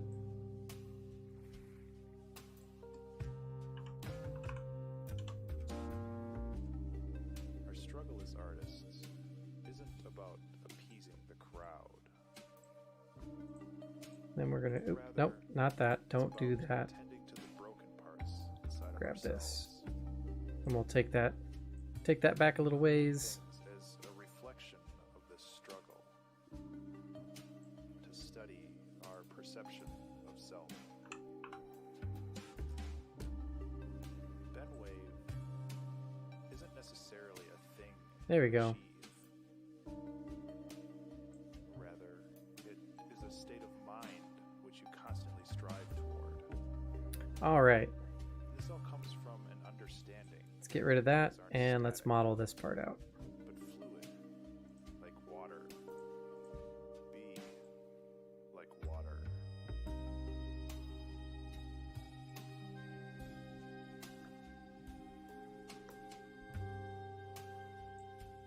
All right, so we need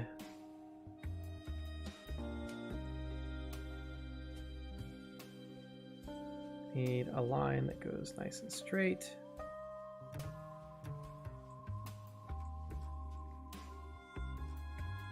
And we need a spline. And a spline over here.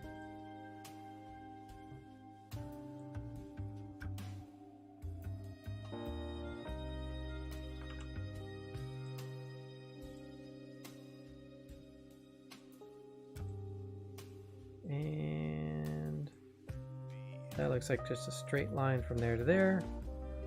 Cool.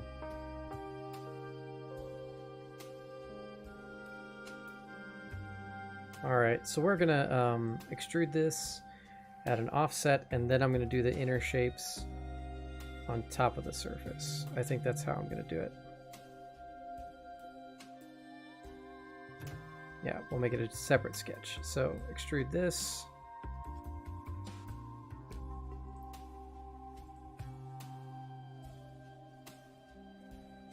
And we need it to be from an offset of 6.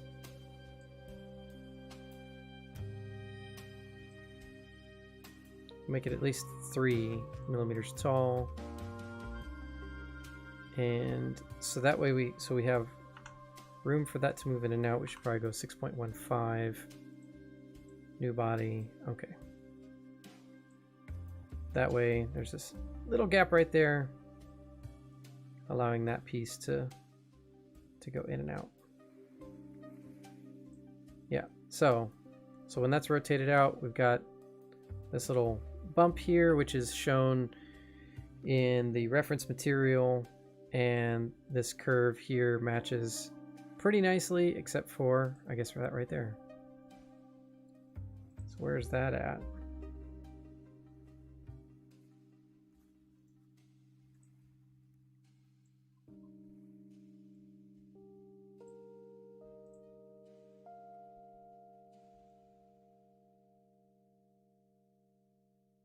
There we go.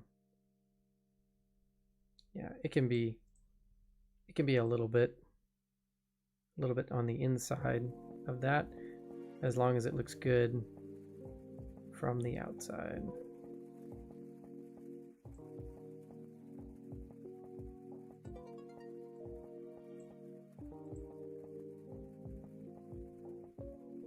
There we go.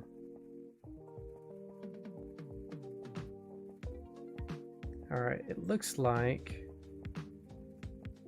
this needs to come this way a little bit.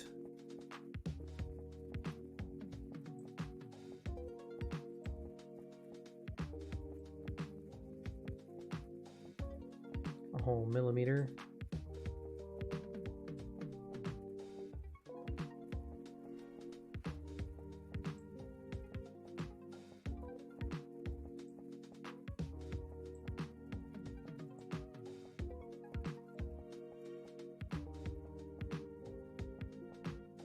Okay.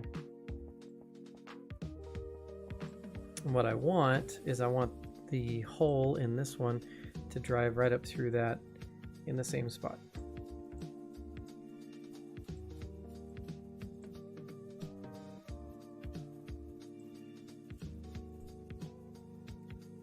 So I guess I need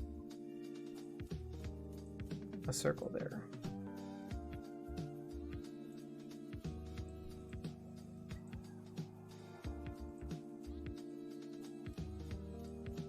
Now they are aligned.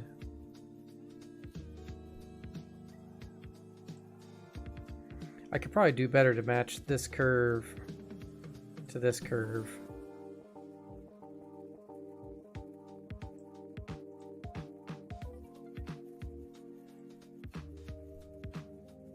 Yeah, let's try it. Maybe go to this one. Hit a sketch.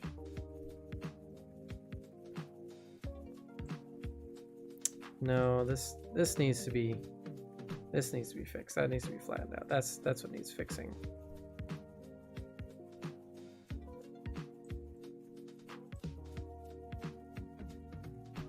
So it's that right there. So if I just pull that like that. Okay.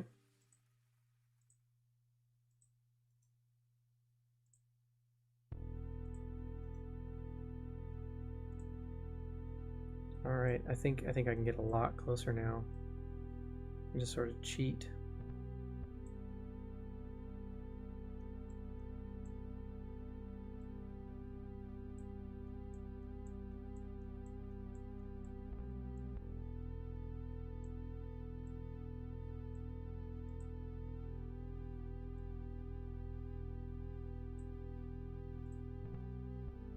There we go.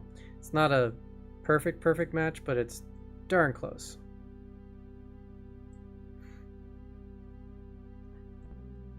Well, I'm glad that I'm entertaining in some fashion.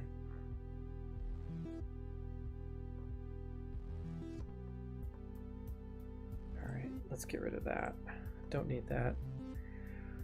Okay, don't need you or you.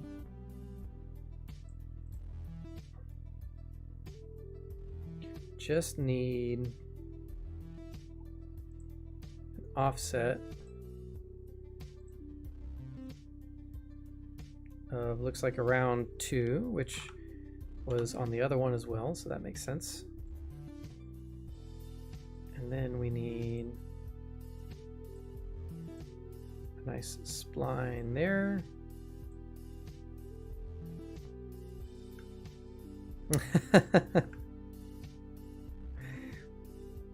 And just for curiosity's sake, what did your geometry teacher warn you about?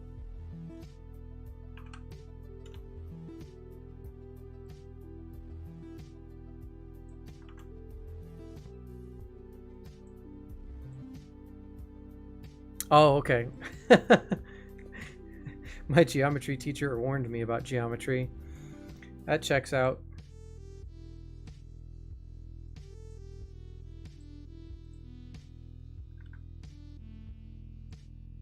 There we go. We got that shape. We got that shape, that shape. Cool. Yeah, we're working out the pivot and stuff. Oh my gosh. It's just ridiculous. Anything that has kinetics to it, if it's kinetic, if it's got to move, like it's just it's so much more time and just ridiculous. Okay, these decorative pieces that go on top look like they're just chiseled shapes, so I could outline them, maybe extrude them upward, and using a taper, it might do what we want it to do.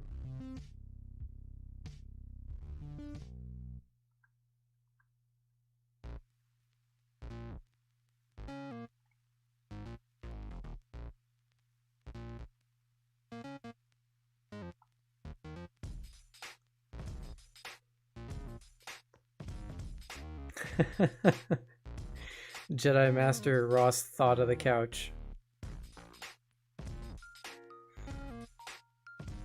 All right, I need to turn this. No, not calibrate. I need this to be.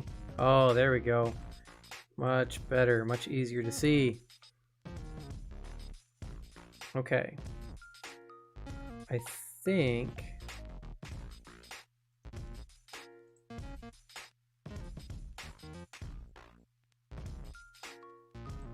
If I just grab like that.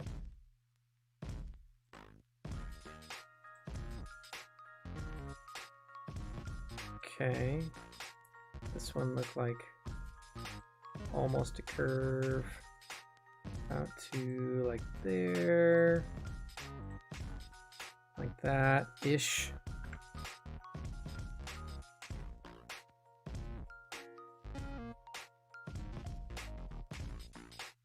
Oh, I just saw the comment. It's I am meticulous. Meticulous is the appropriate Adjective, guys. Meticulous.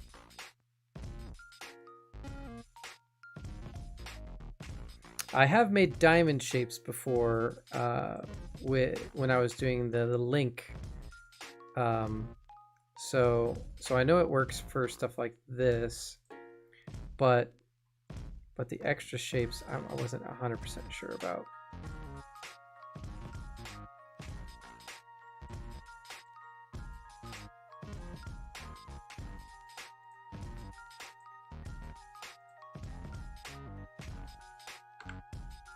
There we go. All right, we've got all these as separate shapes. That works.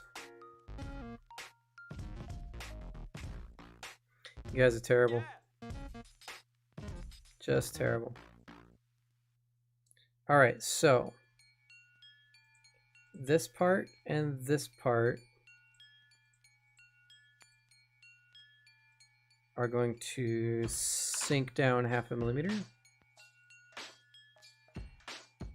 And then I want this and this from here. We're going to go up and then we're going to taper. Not that way. -20. Okay, not quite.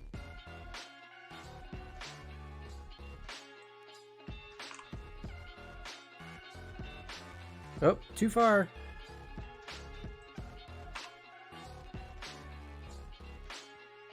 This might be one of those things where I have to make a third line and then just build the surfaces.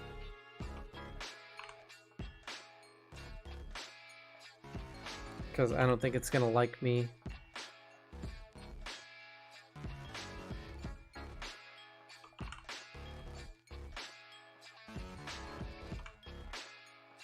Yeah, that's not going to work. Not in the way that I intended. It should work for the diamond shape.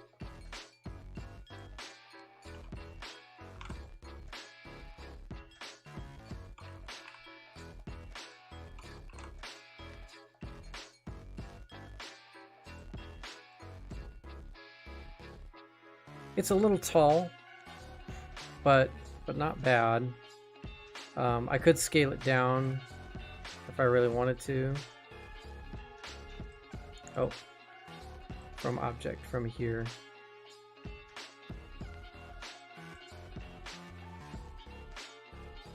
It's not bad.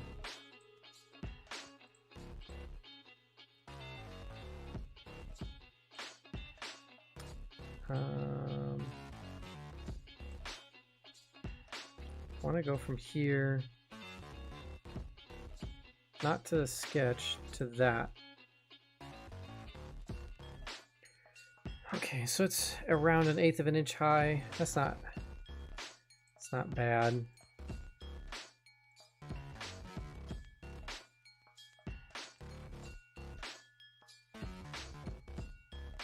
I do love you guys. I really do. All right, I'm gonna grab these and go from object 0.5.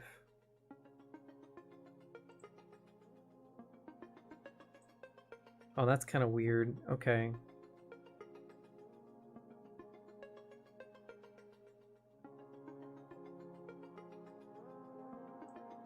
I guess I could take that. No, that's not what I wanted.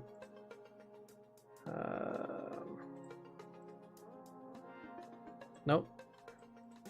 That's not what I wanted either.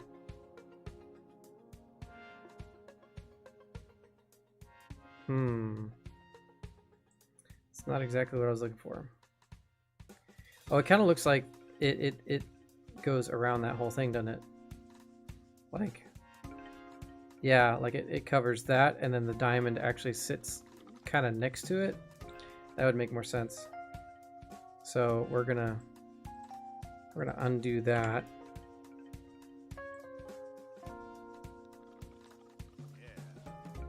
And then edit our sketch, because we want to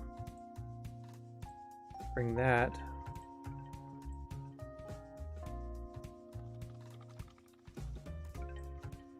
parallel there and there, which means that this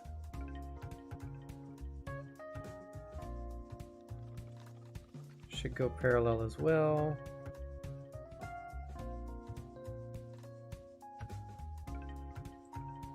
There we go.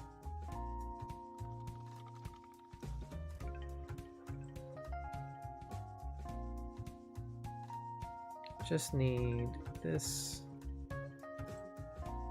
There we go. Okay. I think. Ah! It doesn't like that.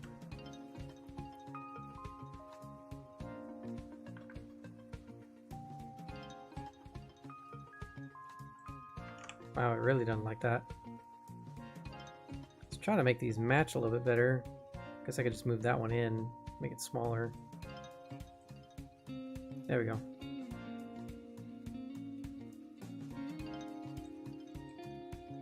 I feel like it goes around it.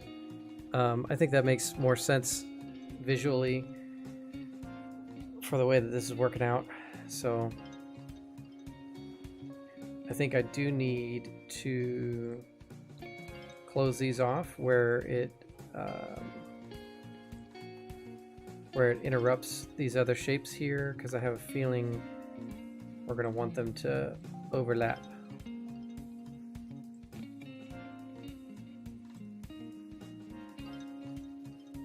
There we go.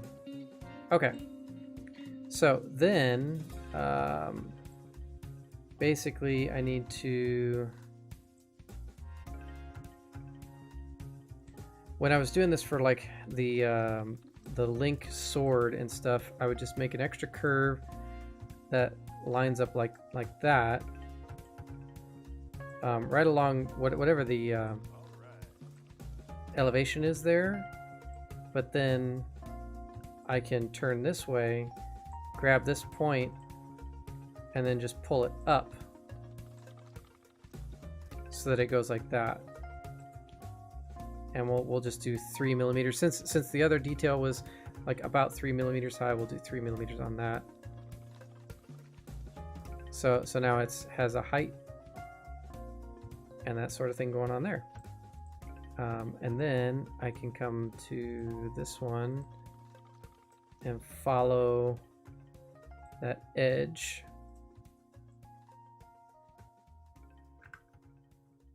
Grab that point. Move 1, 2, 3, and now it's a 3-dimensional sketch.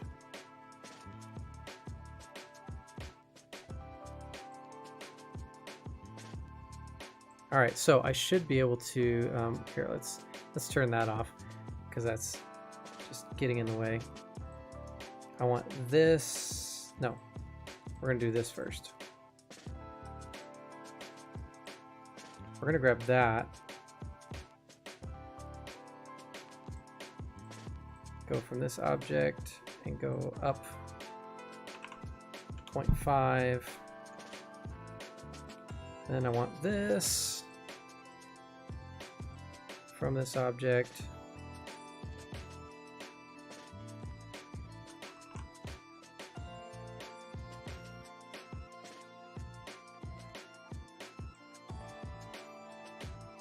Not quite a perfect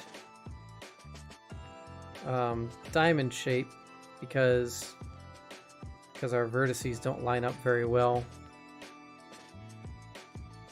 Might need to fix that. Yeah, this one's there and that one's there, and that's all kinds of messed up. Let's go back and fix that. So if I just get rid of that.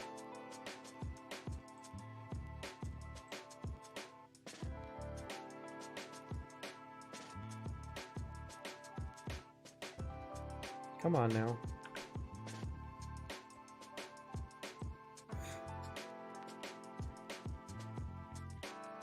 Let's see, if I knew what angle I needed to be, I guess it'd be 22.5, wouldn't it?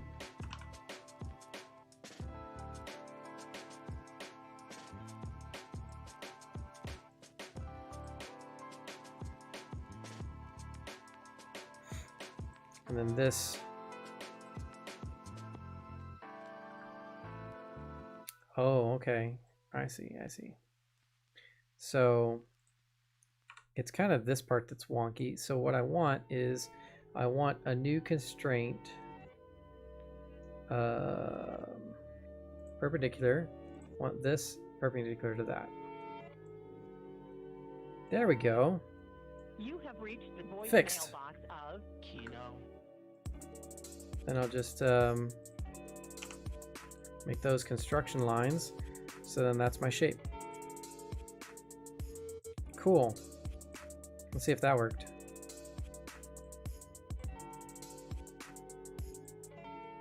Just wait for the tone.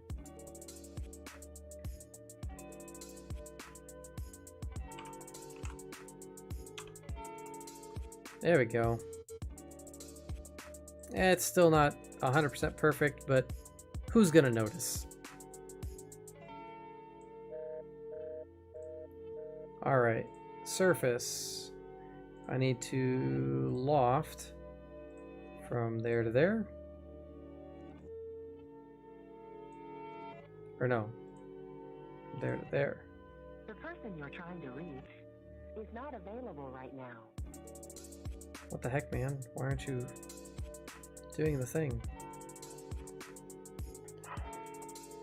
Yeah, this is definitely going to be a two-parter, that's for sure. What the heck, man? If you need further assistance, enter pound now. This usually works. Everything was connected.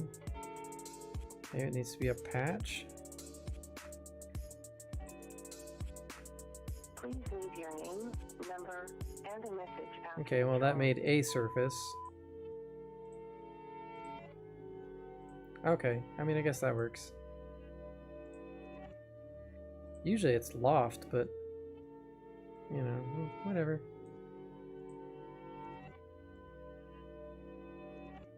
Now I got that little shape. Goodbye.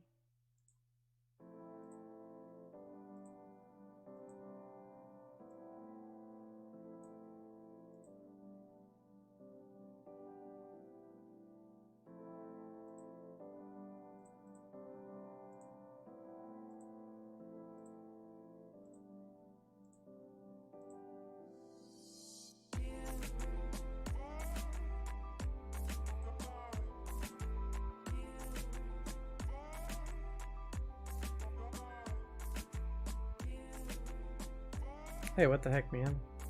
I want you to patch from there to there. There we go.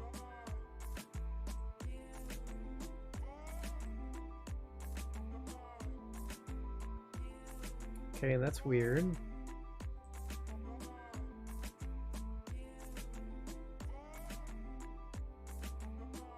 All the edges look good.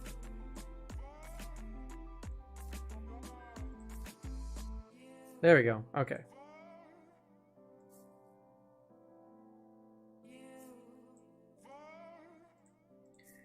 Alright, so we'll just grab those, translate these down 0.5 millimeter.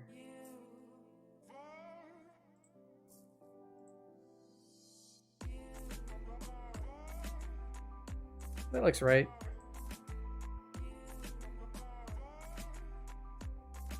They're kind of high though, like I kind of feel like I should bring those down a little bit.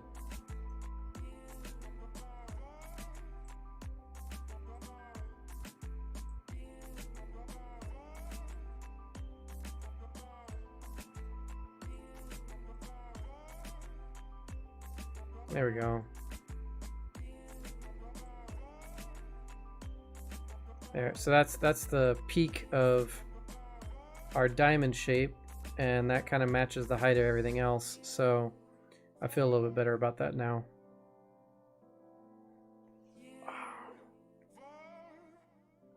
Got a weird thing going on with my neck.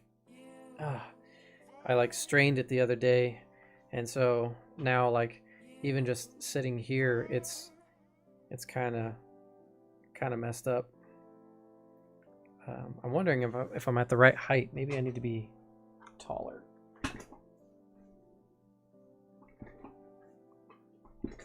Oh, that's as tall as it goes. Alrighty then. The armrests are not adjustable. And that might be part of my problem.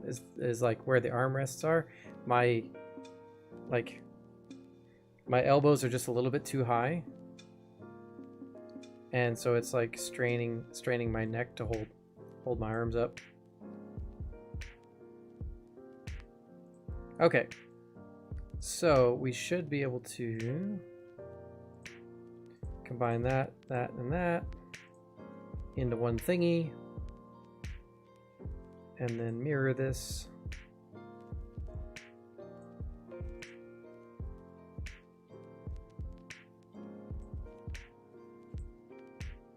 Down to there. And then there's where the arm fits.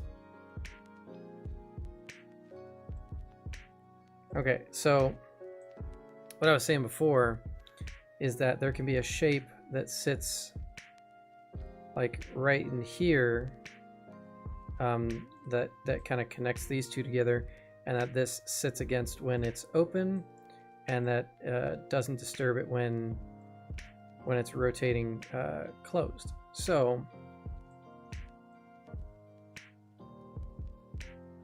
I think mousepad arm supports. Oh, that's cool. Yeah, I don't really get many like wrist issues with using the mouse and stuff. But like where my elbows would sit comfortably with this chair, it's like a good 2 or 3 inches below where the armrest actually is. And so I guess I could just move the armrests out of the way so I'm not using the armrest. And then I should probably bring, because my mouse is on top of my desk and I'm kind of like reaching out for it, I should probably bring it down to like where my keyboard is, and try that or something.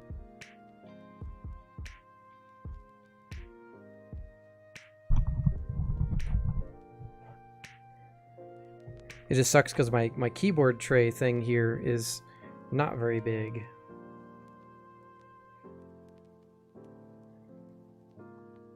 And this is supposed to be like an ergonomic gaming chair thing, but I feel like I'm falling backwards in it because it's not super adjustable. It's got like a spring in it, you know, so that you can lean back. But my monitors are at the right height. But I feel like my desk is just a little bit tall, and my chair is just a little bit short, and the armrests are just a little bit high. Well, I originally bought this chair for Kristen, and she ended up, you know, it didn't really work for her, so I ended up taking it because I got it off Amazon and assembled it, and I didn't really want to mess with returning it. So I should probably like put it up on Marketplace or something, just get rid of this one and try to find something that's got more adjustment to it so I can make it fit me. In a writer, I'm looking for somebody who brings everything to the table. So I think I'm just going to split this body, split these bodies by this, and particularly who bring their brain to the table. And then So that, and then I can extrude this. Oh, I guess I only had to do that for like one of them. I didn't have to split both.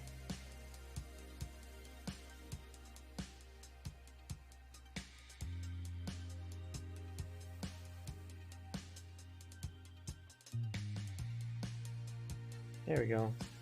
Because then I can just grab this face, pull that up into it, join all that together.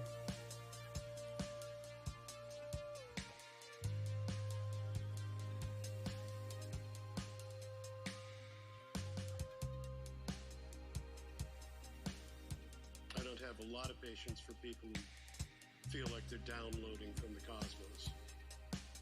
There we go. You know, just like that's how it came out. That was easy. That was remarkably easy. Now let's make it better. Not sure why these edges Just aren't writing from a place of understanding quite rather lining than from a up. place of fear. Is there a ledge there, or is it just a Just face? grateful for any idea that comes along I think it's just a face. when you don't want to Yeah. change So it doesn't matter if that's divided. Okay, so let's test this out. I want to change my view Yeah, it's not about the ideas, to it's hidden about edges support the ideas. so that we can see this part right here. I'm going to grab this for movement. We want to free move with the pivot on this. And then it goes this way. Oh man. Yeah, there's, see that? See how much that digs in there? That's where it stops, or is supposed to stop. I mean, you can't even see this whole section. I could just cut this whole section out, because it's about right there, you know. So I could just cut that off.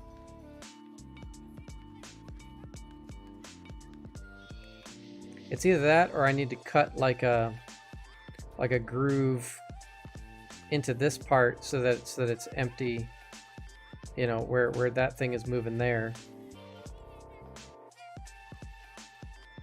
Yeah, either cut that off or cut a groove into this face here so that just has free movement on the inside.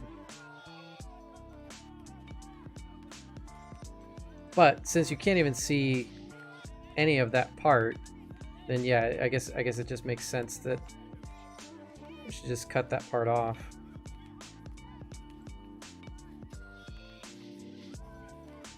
Not necessarily. This part is like super tall anyway. This thing is like freaking half-inch thick, so I don't think it would.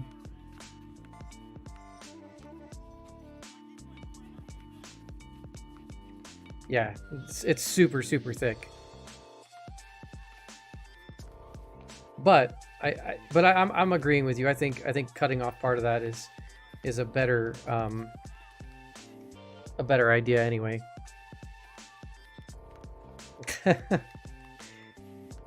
So funny, Tim. So funny. So damn it.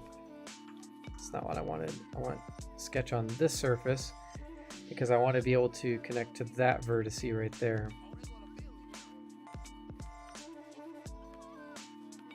Because it was like out to here or something, I think.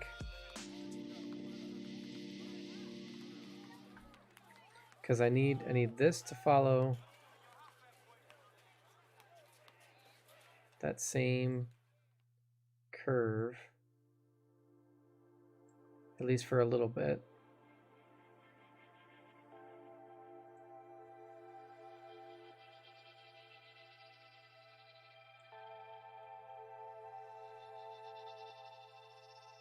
Yeah, that made those two shapes. That's what I want to cut off. And then we can fillet that rounder, I guess. Kind of messes up the offset, but you can't even see it.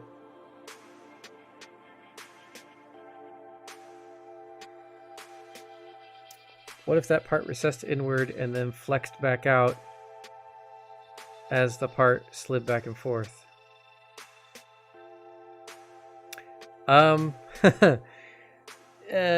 Making things flex is a bit of a challenge, so I'm gonna say no.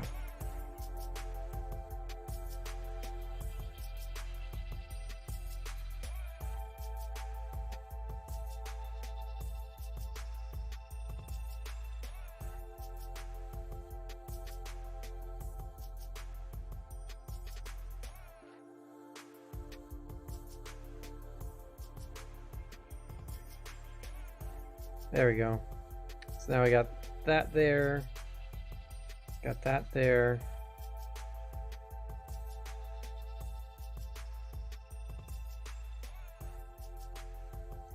Let's see how she do.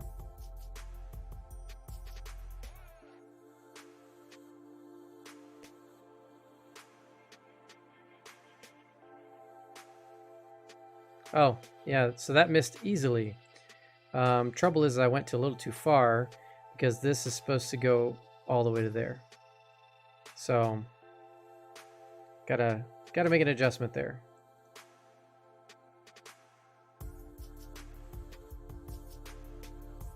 This needs to come this way a little bit.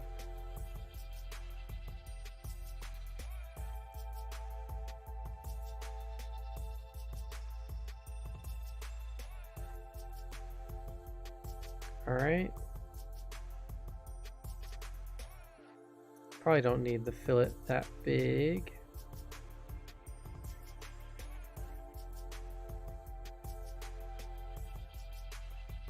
There we go. All right. One more time.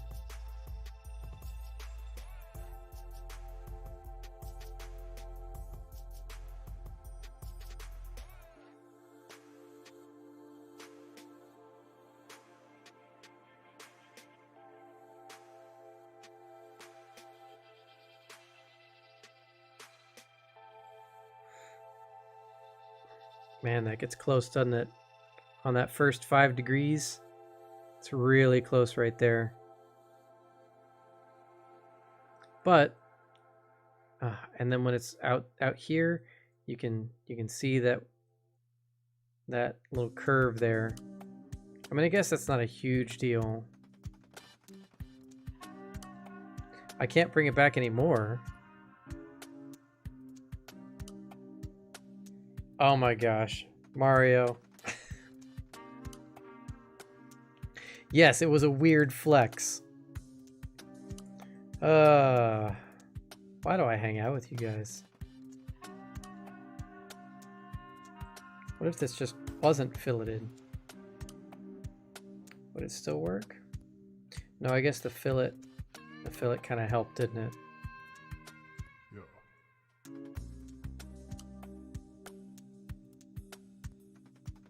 Yeah, okay, so the thing I'm kind of running into with this is if I just cut a groove in the other part, then I wouldn't have to worry about this part getting exposed whenever it folds up. So I think we're gonna go back.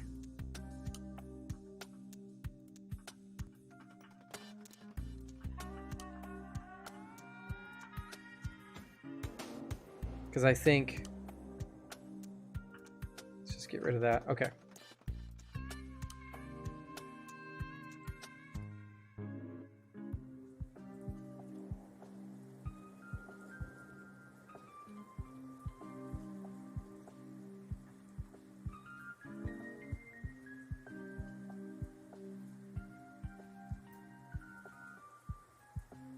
So I just need to plot out kind of where that needs to go. Okay, so visual style, hidden edges. I want to plot out the arc that this sort of goes on. So I think if I draw a line from like there to there and then make a circle that starts there and has an endpoint somewhere around here, then that'll give us like how much cut in needs to happen. I'm gonna try that.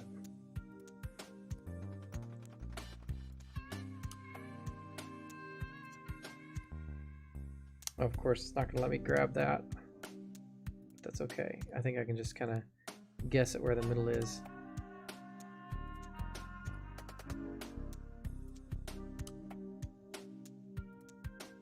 All right, and then if I go just a little bit farther,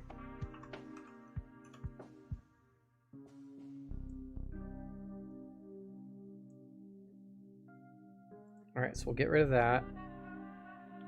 And then I want to extrude this symmetrically, 6.15.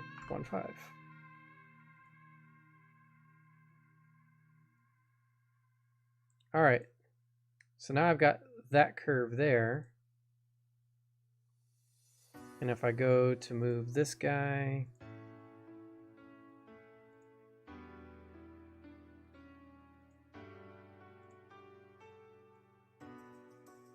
then it should miss. Just barely. Just barely, but it misses. I guess I could increase the diameter of that sketch circle, and that would help a little bit as well. I could also come in here and grab... Come on, where are you? I know you're in there. This one. Pull that out.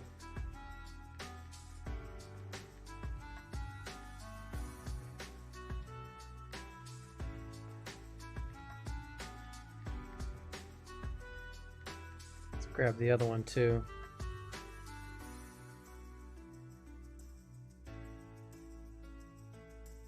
I know I could go back and fix this like earlier in the timeline, but I think that's fine. And then this fillet, there you are. Or no, I can just press pull that. I can press pull that.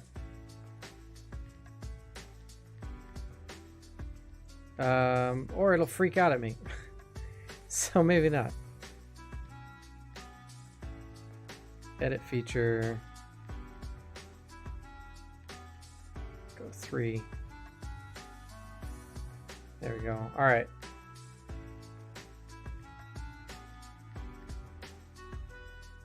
So with that now, and if I go...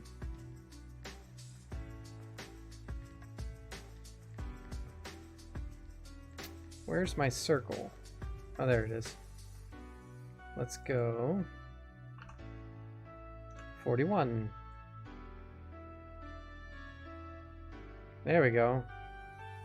So it's still got plenty of space for it to stop and sit in the right spot. And then if we go to this one more time, no, not there, right there. Okay, don't start this crap again.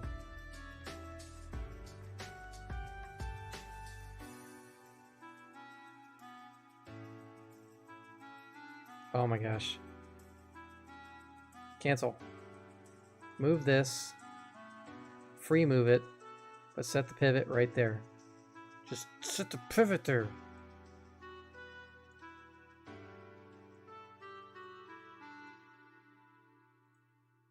There. Alright. So then... There we go. Misses entirely. It'll stop right there. It can open up to the 70 degrees.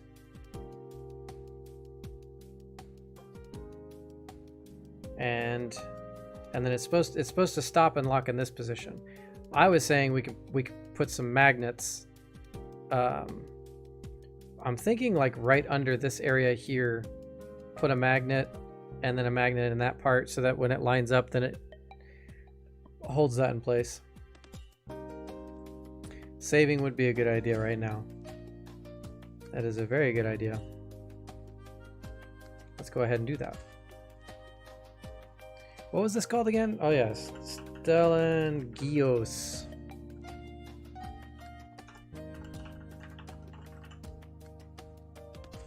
And we want this in lightsabers. Where's lightsabers? Lightsabers. Yep, we're down to about 20 minutes. However, I think we've got enough of that built that now I can just mirror it to the other side. You know, when I make the pin, or I guess I should do the magnets first, because we need to be like right about here-ish. I think would be a good spot when it's in the vertical position. Let's go back to our kind of X-ray view.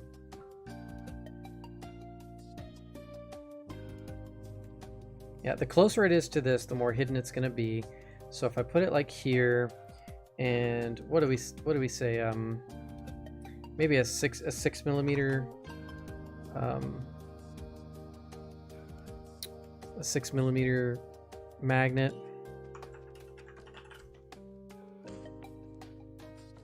Yeah, they make 6 millimeter magnets.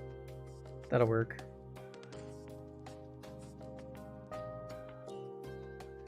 So that means this just needs to be 6.15 to accommodate the magnet. Keep it kind of close to this,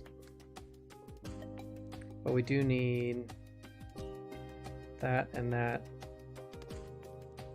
to be kind of away from each other. Okay. So we're gonna get rid of the arm. I want this.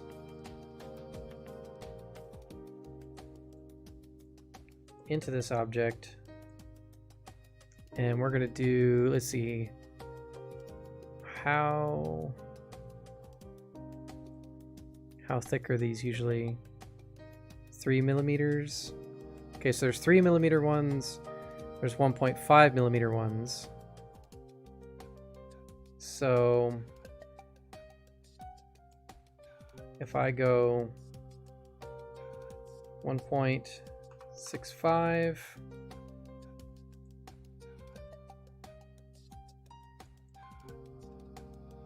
that's it still leaves a little bit of room there.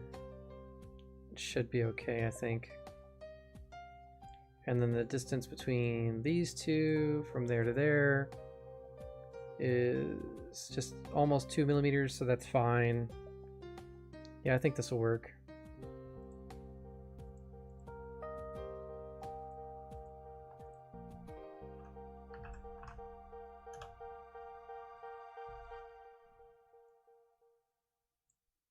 Okay.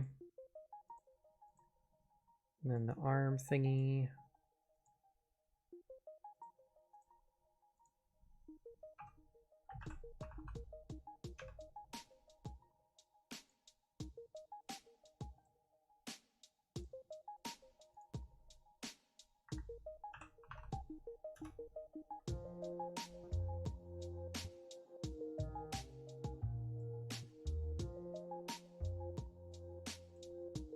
There we go. All right, so all that lines up. Oh, damn it. That's not where I was supposed to put it. Back up 2 spots. And then we need to move the arm.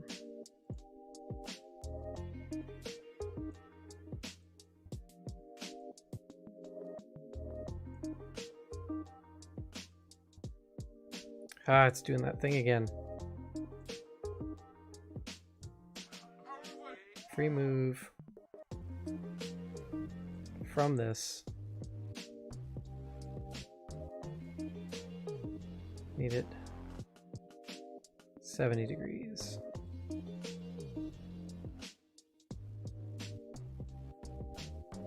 And then do that. Okay, so the magnets line up there. And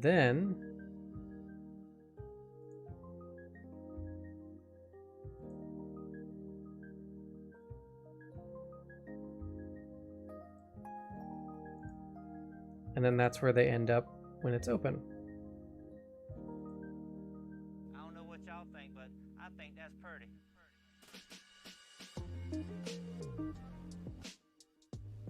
Yeah, so the magnets in the arm end up there. That's what the magnets in the cover thing is, and so then when it rotates up, snaps into place with the magnets. Cool. All right. So now I should be able to mirror this guy across that. Oh, and this too, I guess.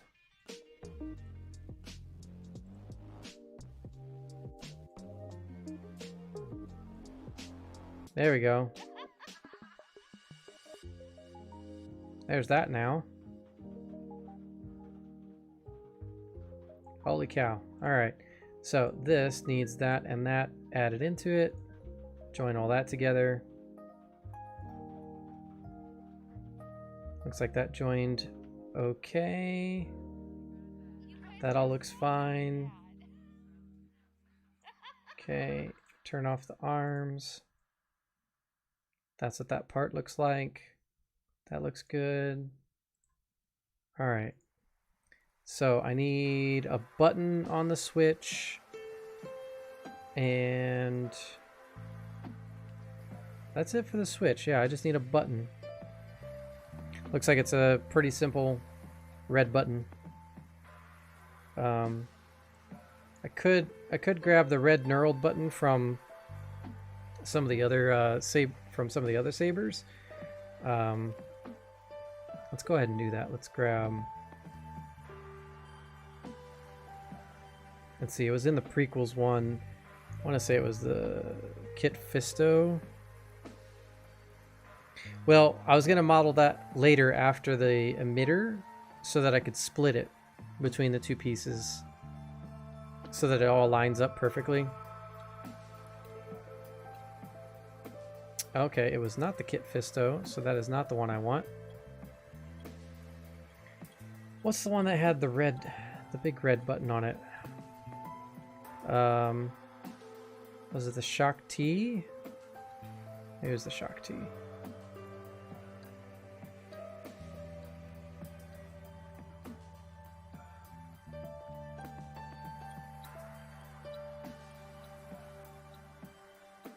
It was not. Damn it. Which one was it? It's gonna be like the last one I picked. Plo Koon. Let's go for Plo Koon. Probably gonna be wrong, but let's go for it anyway.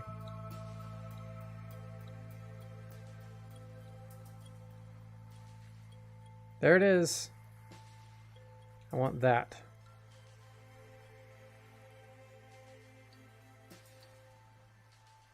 Almost looks the right size too.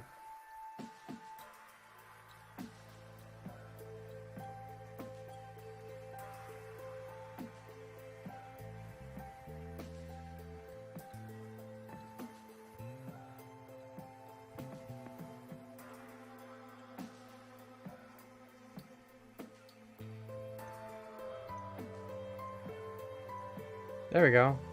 It's got that knurled texture too, so that's cool.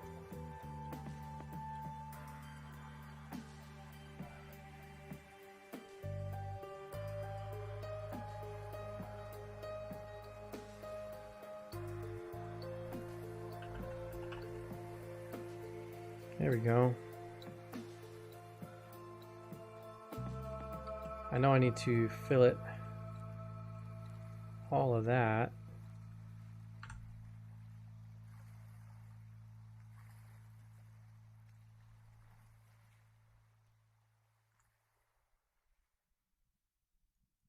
Cool. Yeah, this is turning out pretty good. Pretty happy with that.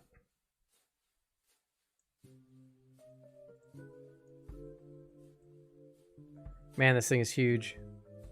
Like, the crossguard itself is like, what is that?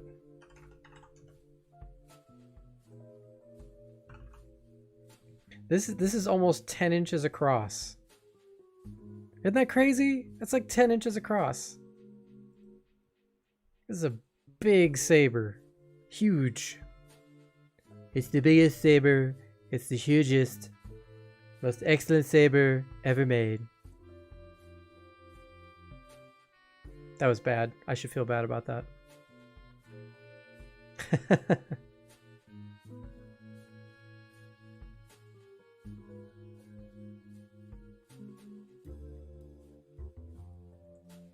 All right. I'm gonna jump to the pommel. It has a very similar diamond shape to the front there, just slightly different, and it's got a pretty basic basic shape otherwise. So we're gonna jump to that. I'm not scared of the emitter. It's gonna take a long time, and I don't think I have time. That's precisely why I was gonna just avoid that for the moment.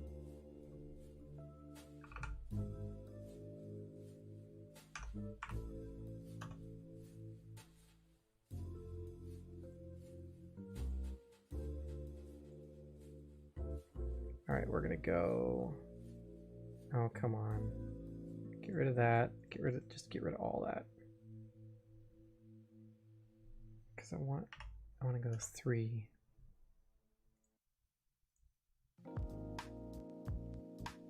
And then this needs to be 18.5. Right? Is it 18.5 or 19.5? Yeah, it was 19.5.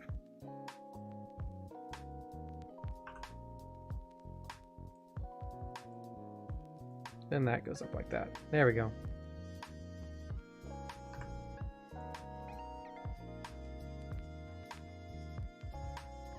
And we need to go out like this. 19 seems good.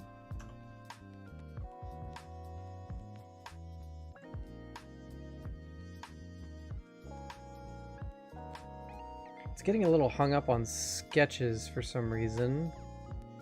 I hope I didn't, like, I didn't think I overdid anything. Maybe it was that button derive kind of throwing things off a little bit or something.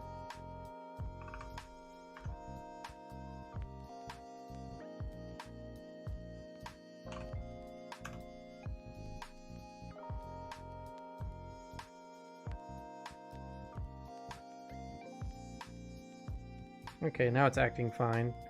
That was weird. Alright. That's good there. Looks good otherwise. Cool.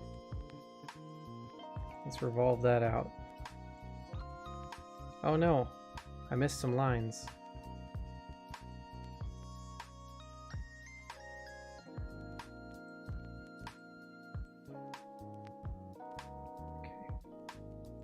Thought I filled those lines in. I guess it didn't catch it.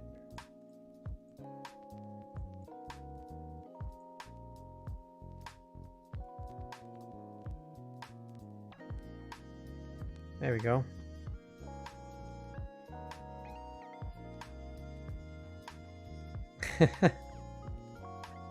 Yeah, the program got mad at me for doing a bad impression. I will take your word for that. All right, so it looks like straight on, ankle, angle. Okay. So let's go with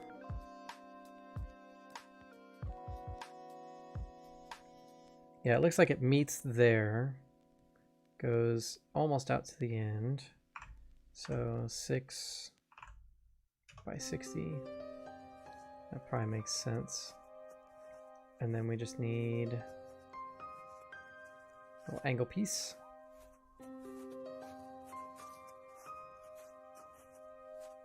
Okay.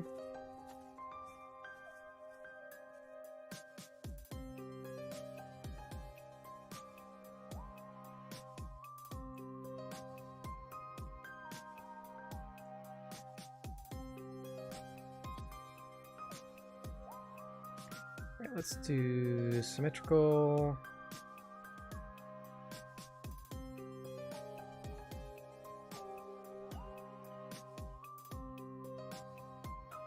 Okay. So I don't think I can do a round, like a circle pattern this time, because it'll divide up everything evenly. And we've got one on the opposite side. And then like that, 1, 2, 3, 4, 5, 6. Yeah, maybe it'll work out. Let's try it.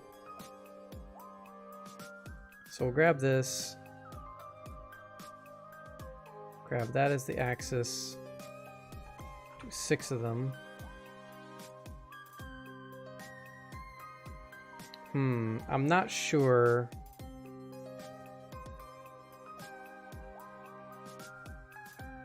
Oh, no, it lines up, doesn't it? All right.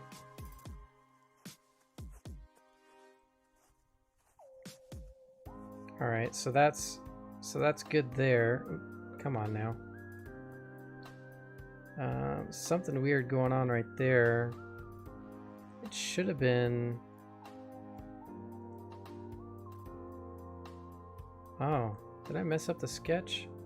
This should be down into that. Okay. Let's see if we can fix it.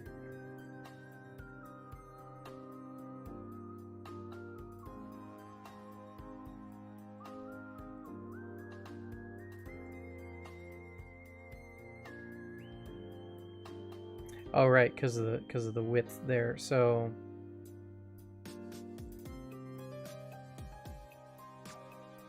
needs to intersect a little bit more. There we go. Much better.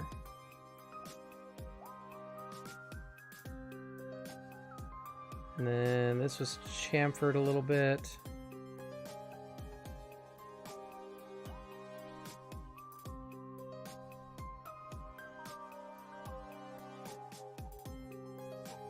Right?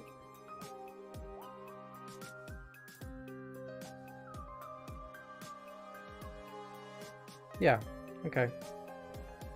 So I just need to combine that with all those.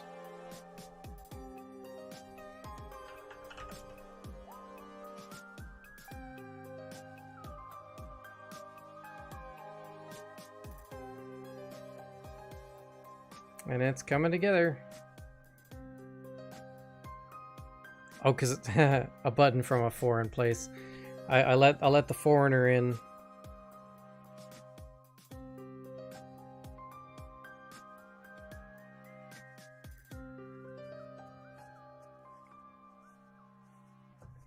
Okay. Yeah, so it is closing in on midnight. We are down to creating the emitter and then engineering this out for assembly and hollowing it out for electronics. And in 1 minute, in 60 seconds, no man. No, we're gonna save the emitter for next time.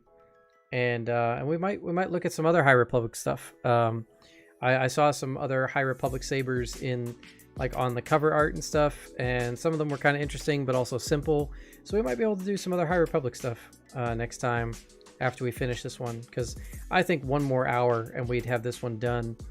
I got really stalled on this stupid thing, and I know that's what held me up from finishing this in one go. But yeah, still got to do that diamond shape there, emitter diamond shape there, the pins for that, which we'll probably make pins that fit together so it can snap in place and then stay that way. So anyway, I'm gonna get out of here. Thanks for tuning in and supporting the stream. And